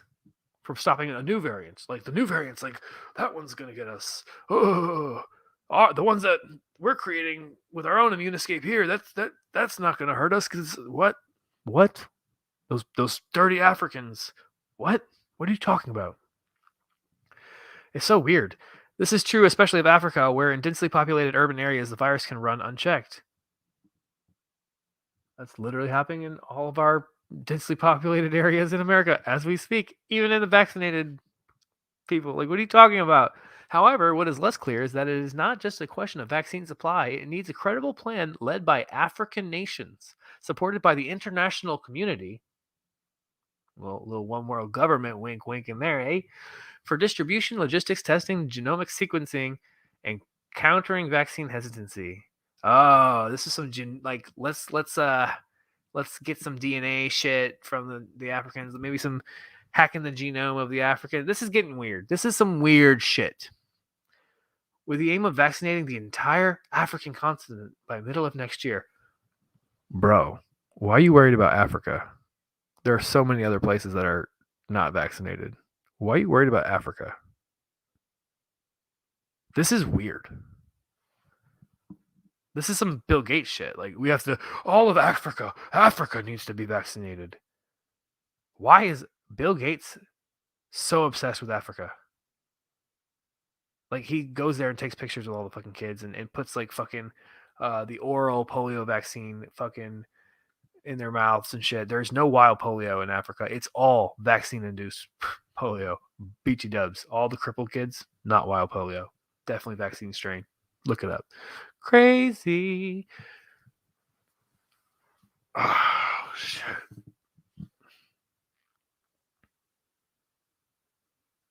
That's wild to me.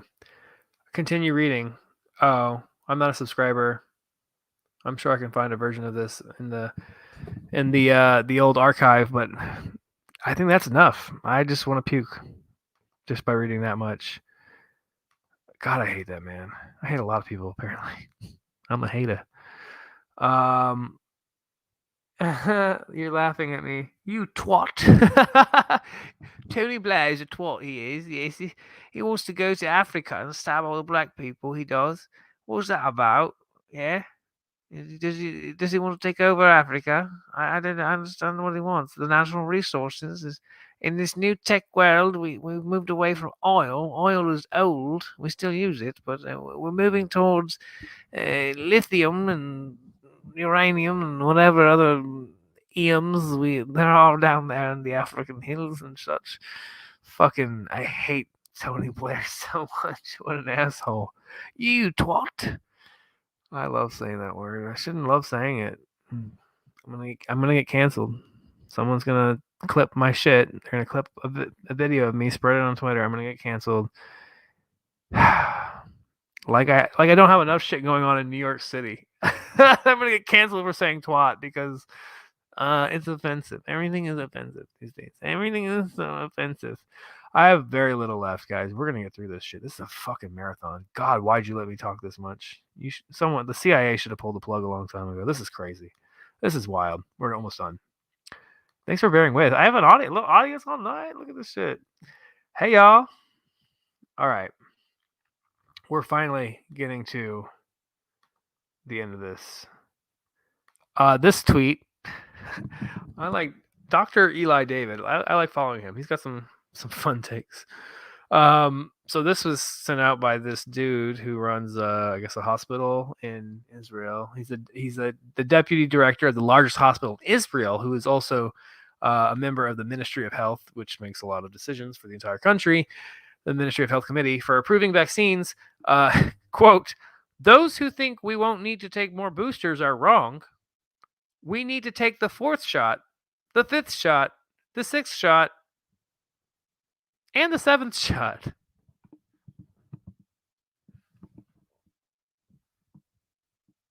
Something is weird. Why are you talking about the 7th shot, bro? Like, you got people dropping dead after the 3rd shot. Calm the fuck down. Like, calm the fuck down. Weird. And then my final thing tonight. This is hilarious. So this Atlantic article, you can go read it. I don't really care to read it. I just want to show you the title of it. How to socialize safely in the booster area. Okay. Or the booster era. Sorry. How to socialize safely in the booster era. Which sounds like a very innocent propagandistic title. But if you look at just, a few hours before that, what was the title? They changed the title of this particular article. It was, "Is it safe to hang out with the unboosted?" They're like, well, this propaganda is a little too on the nose, so maybe we should change it before we get too much backlash. So they changed it from, "Is it safe to hang out with the unboosted?" If you didn't know, you were living in one giant propaganda campaign. There it is. And then, of course, they changed it, which makes them look even more sketch, I think, changing it, to be honest. How to socialize safely in the booster era. And that's all I have for you tonight. I will do some more research on the HIV shit. Maybe we'll come back and take a look-see on another night, because I have a lot more to learn about the HIV/AIDS crisis, which is really messy. Really, really, really, really messy. I told you a lot of what I know. There's some more that I know, and there's some holes I really need to plug. Very unclear the HIV thing in Africa. It is very different than what happened in New York, though. Not to say that HIV didn't spread throughout the world eventually, but what was going on simultaneously, some of it was self-inflicted here in New York. Let's be honest. There might have been something else going on in New York too, besides the poppers, because not all of these people had kaposi's. Okay, so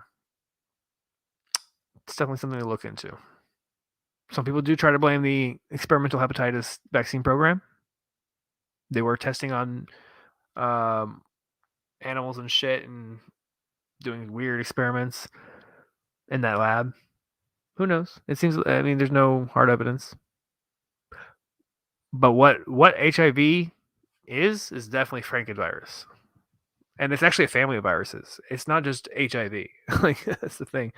It's like HIV-1, HIV-2, HIV-3, HIV-4, HIV-5. There's a lot of these HIV viruses, and they're not all like even within like HIV-1, they're all different. So when you like grow these viruses in these cultures, these cell cultures in labs, and you're like mixing viruses, maybe like a bovine virus and a goat virus, I think are two of the things that might have been possibly put together to create HIV. It's almost like a mother and a father, right? Because you're getting 50% of the material from one virus and 50% of the material from another virus, and it's creating, whatever this thing is. And as it replicates, you're getting different combinations of those two viruses, right? And so they're all a little bit different, and that's why like I watched a whole lecture from 1988. This guy's like, it's not possible to create an HIV vaccine. I mean, maybe in the future it will be, but back then, certainly with that technology, he's like, it's not possible. There won't be an HIV vaccine, and he was right up until this point. So that's pretty damn good, because you isolate this one HIV virus and you make a vaccine for that. It's only going to kill that version. The next person's going to have a different version, and the next person after that's going to have a different version, because it's exponential, right? It's like it's to a factor of, I don't remember the number, but it goes very quickly to millions, billions, trillions, like almost infinite numbers of combinations of genetic material, of code, basically.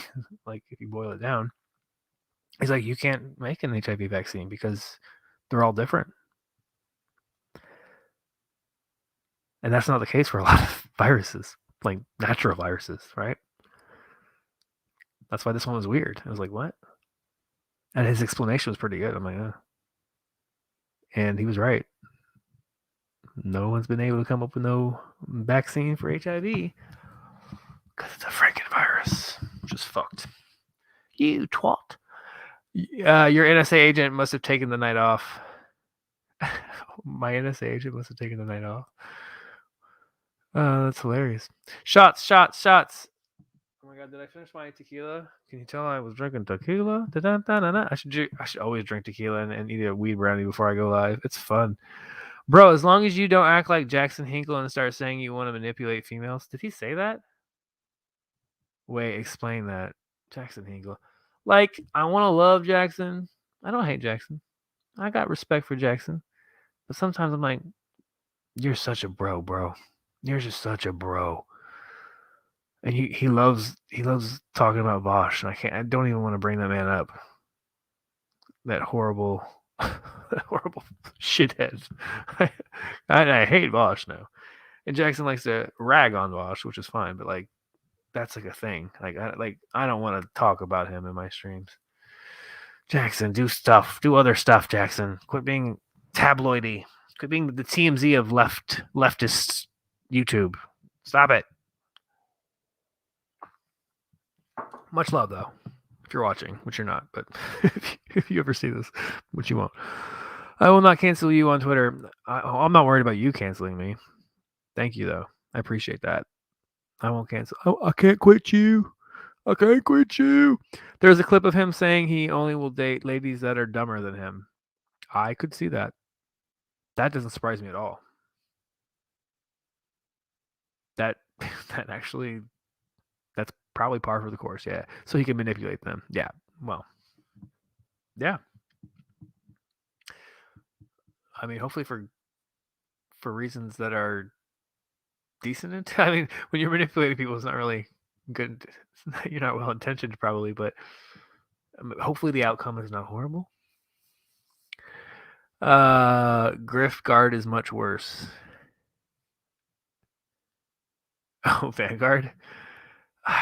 Man, they're so hit or miss sometimes, man. I don't get it. They're like they'll say something like, "Oh yeah, you look like a hip dude. You guys look like hip dudes that got your shit together." And then they're like, then they say the most shit libby thing ever, and I'm like, what?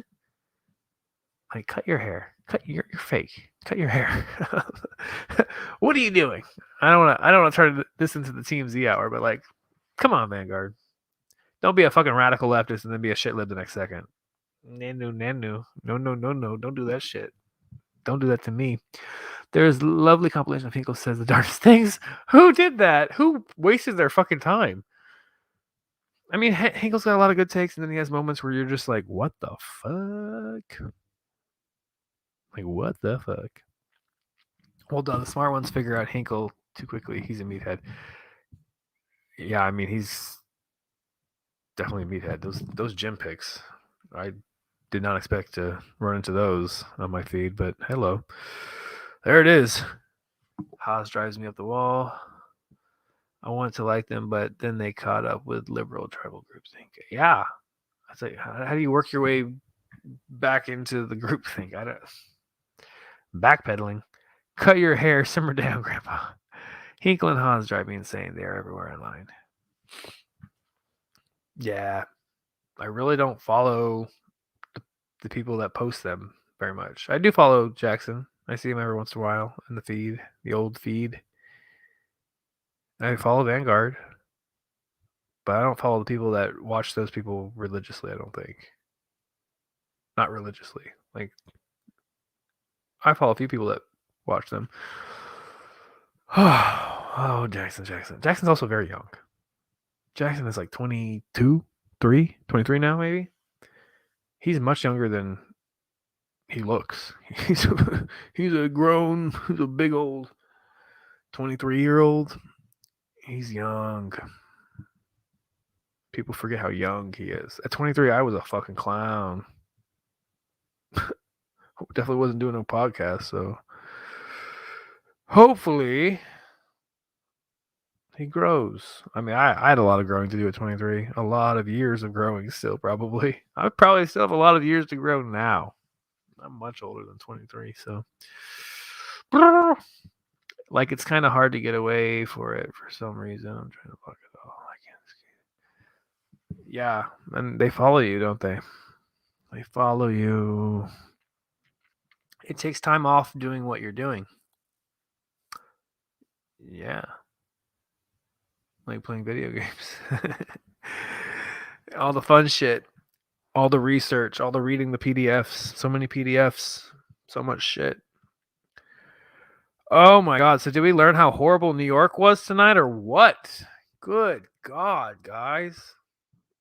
Good God. Should we look one more thing before I go? Should we look at the smart contracts? I think we should. At least the press release. At least the press release for the Cuomo, not smart contracts, smart city contracts. Smart contracts are crypto. I'm getting tired, guys. It is 1:40 a.m., but I have one more thing I want to look at. Smart city contracts, Cuomo, New York. I have the link somewhere, but I'm just going to try to find it in a search engine. No, that's not it.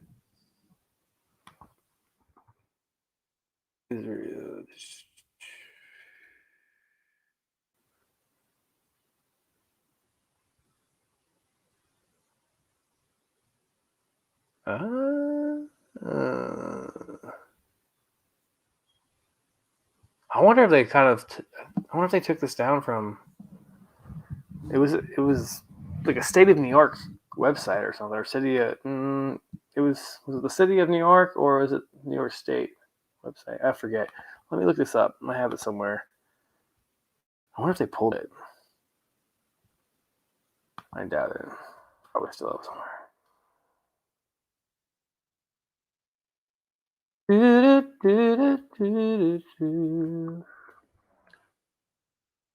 Nope.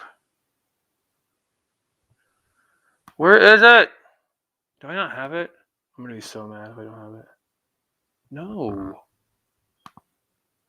Where the fuck is it?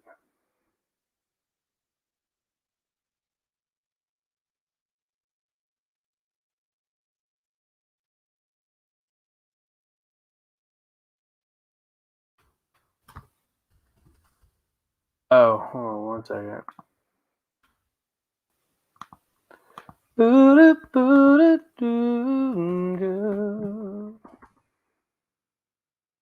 Ah, nope.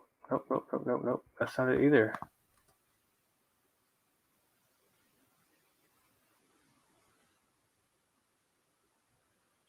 What?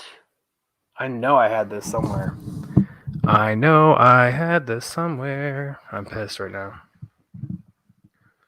What is happening? Hold on. That's so weird that I have to resave this somewhere. I swear I had this. It takes some. No, they don't follow people. Secondhand Bosch style drama. I hate it. In some ways, I do find it important because you don't want to get caught up watching nonsense, but it becomes its own thing. I know. Smart cities, Cuomo.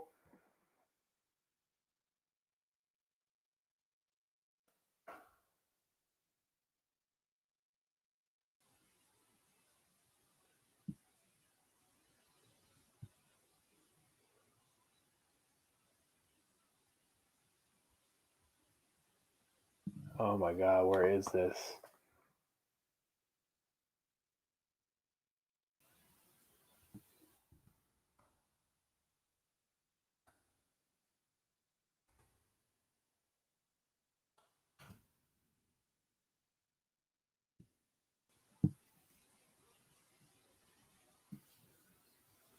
Nope. Fuck.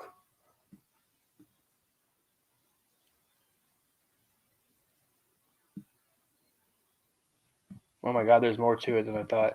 This is another rabbit hole I have to go down still.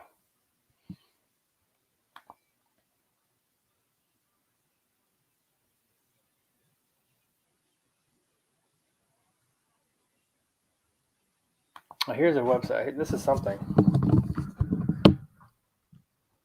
I haven't read this one, I don't think, but it'll work. It'll get the point across for tonight. This is maybe. Hello, Singularity. Goodbye, Wilderness. I have to watch Singularity.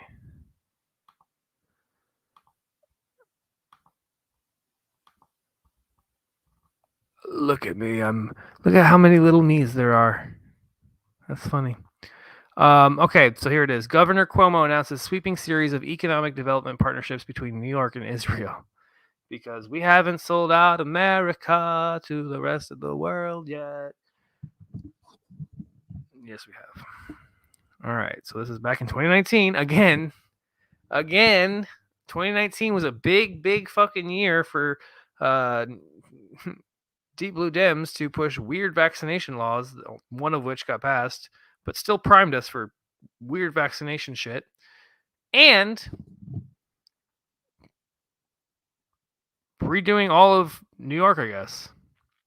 So here we go. As a result of a solidarity trip last week, partnerships to focus on UAV drones. That's what we really need in New York, huh? Transportation, energy, cybersecurity, financial technology, fintech. Oh boy. At least we'll have finance still, I guess, here in New York. And healthcare technology, because of course. And research 17 Israeli entities will work with 6 New York state agencies 17 Israeli entities will work with 6 New York State agencies. 17 Israeli entities got the contracts to redo like all of New York. Not local contractors, 17 Israeli entities. That's fucking wild. I don't know if anyone else finds that crazy as hell. That's crazy as hell to me. Who's going to be able to do it? Are they going to be, quintuple boosted when they start this project? Like septuple boosted because Israelis are jab happy. What is going on? And other partners to bolster innovation and economic ties between the two states. Oh, we're bolstering innovation and economic ties between the two states. Why do we need economic ties with little Israel? I don't know, guys. I don't know. Governor Andrew M. Cuomo today announced a wide-ranging series of economic development partnerships between New York State and Israel that are the result of the governor's recent trip to Israel. That's one hell of a fucking trip. You come back with 17 fucking Israeli entities. What? Okay. The administration and several major New York healthcare institutions have signed a series of agreements with Israeli entities in the UAV, drones, transportation, energy, cybersecurity, financial technology, and healthcare industries. Oh boy. Our economy is stronger than it's ever. Our economy is stronger than it's ever been, and our message during the trip was simple. New York is open for business, Governor Cuomo said. On our solidarity trip, we focused on key areas that present real opportunities for collaboration with Israeli companies because when Israeli startups choose New York, there's tremendous potential for growth for both economies. I am confident the initiatives announced today will build on the current partnerships that exist between business in New York and Israel and bring our people even closer together. That's a horrible Cuomo accent, but it's really fun. We have worked to ensure New York maintains a strong relationship with Israel, and these initiatives will further our shared economic. These latest initiatives will further our shared economic progress," said Lieutenant Governor Kathy Hochul. Wow, they cared about her input on that. Funny thing is, she is now the unelected governor of New York, who is fucking batshit crazy, by the way. The collaboration between our agencies will foster innovative ideas to grow key segments of our economy, ensuring an even brighter future for the people of New York and Israel. Okay. These announcements build on the agreement signed last week between Empire State Development and the Israel Innovation Authority for a $2 million partnership that will further strengthen economic development ties between New York and Israel. What's happening?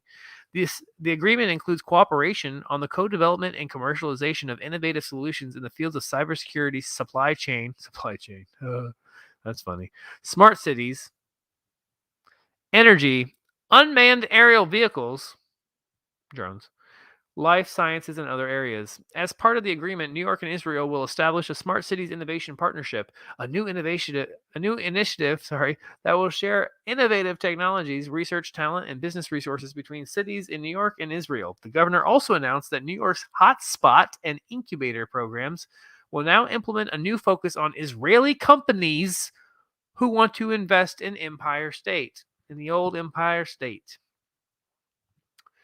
Oh boy. Among the many strides and agreements made during this week's trip, the governor is announcing several collaborations for economic development in the following sectors. 3 Israeli companies locating at Unmanned Aircraft Center of Excellence in Mohawk Valley. That's very weird. So the New York-Israeli partnership to create a UAS Center of Excellence. So there's a $250,000 grant there. The UAS company Civ Drone to host demonstration day as part of further New York State expansion. Okay, Civ Drone. Cornell Tech to lead effort to modernize MTA technology.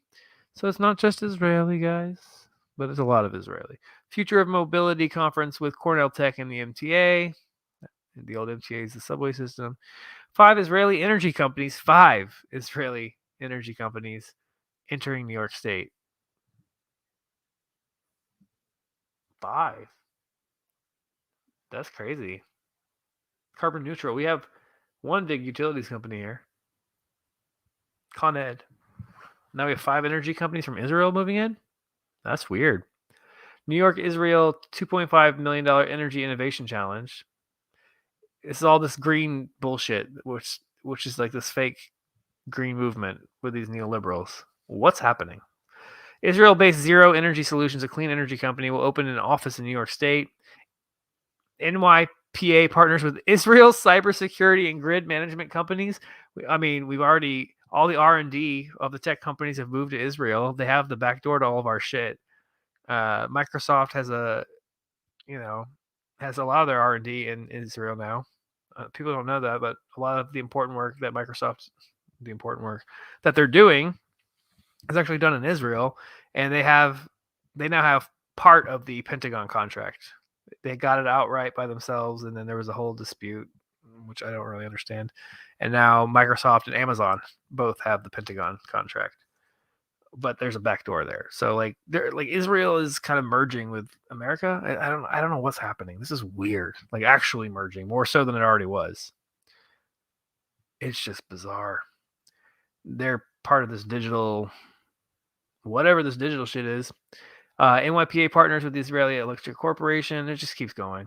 New York Genome Center. See, this is the weird shit. This is the weird shit I have to go back and look at because this shit wasn't as weird when I first saw this back in the day. I'm like, oh, the Genome Center. They're always doing some genome shit. But now with this fucking coronavirus shit, this comes into play. The New York Genome Center partnership with Technion Israel Institute of Technology to fight ALS. Yeah, I bet they're starting a genome partnership to fight ALS. Because that's what I would do. I would go to Israel to start a genome center to fight ALS. What? The New York Genome Center and Technion will collaborate to complete the genetic mapping of all 600 ALS patients in Israel, including both Arab and Jews. Oh boy. The first time such multi-ethnic mapping of Israeli ALS patients will occur. The resulting data will be compared to over 3,000 ALS genome sequences in the NYGC's Global ALS Consortium.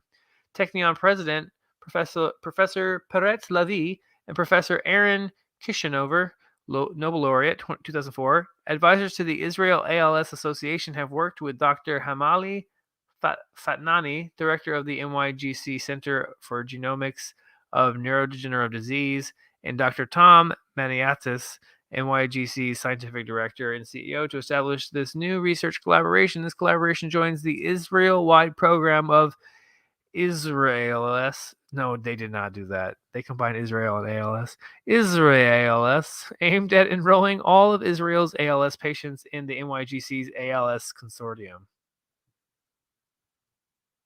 Why? What's happening? Make it make sense.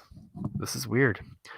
And let's finish this up. Roswell Park partnership with Maccabi Healthcare and the University of Haifa. Okay, cool. We're gonna prevent cancer. Great, awesome. I can't wait. Thank you, Israel. Northwell Health hosting Israeli health companies.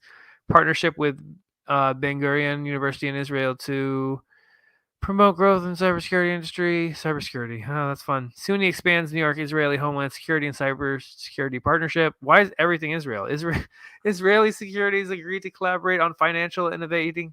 What's happening? Agreement between New York and Israeli on fintech cooperation. Is there going to be anything left here? What is this going to what is New York going to be? Empire State Development President, CEO, and Commissioner Howard Zemsky said New York's robust economic development partnerships with Israel will be further strengthened today through initiatives as diverse as drone technology and cancer treatment, and build on mutual strengths to advance the state's innovation economy. See, these bullshit quotes mean there's something going on. DFS Superintendent Linda A. Lacewell said, blah, blah, blah, I don't really care. There's just quotes now. Okay. As you see, like 1 million people chimed in because they're all neoliberals. I have more. There's that's a lot. There's something going on there. More than I can even fathom, I'm sure. Thank you for taking the time to stream tonight, Ricky Rants. Always love you when you go live and learn so much from all the research you do. Thanks for driving down the rabbit holes and for being you. Thank you so much. I appreciate you. I am wrapping up here. Oh, Kathy. I was looking off screen and I thought Jen Psaki was talking. Oh, Jen Psaki. Oh, I can't stand her either. I can't stand a lot of people, guys. Well, that is all for me tonight. Thank you for joining me. Thank you for staying up so late with me. I have to get up kind of early tomorrow. This is a bad idea, but a great idea at the same time. This was not bad. I had a lot of fun tonight. I actually like this. I could do some more streaming. It's fun. I have a lot to say. There's a lot going on. I'm researching a lot. Yeah, I really want to write about the COVID experience, and I want to do it. I want to cast a wider net than some of these other books. These books are coming out about COVID are horror. Oh my god, they're all people who are, kind of part of the establishment. It's really funny.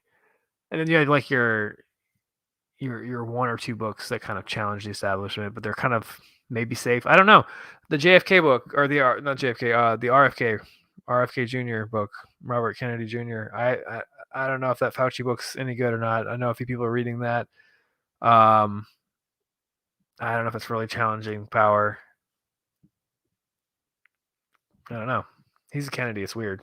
The whole Kennedy thing's weird. But I'm out of here. It's been fun. It's been real. Thank you for joining me on a weekday night. Thank you, Misha, for joining me. Everyone have a good night, and we'll see you next time. Good luck out there, especially if you're a New Yorker.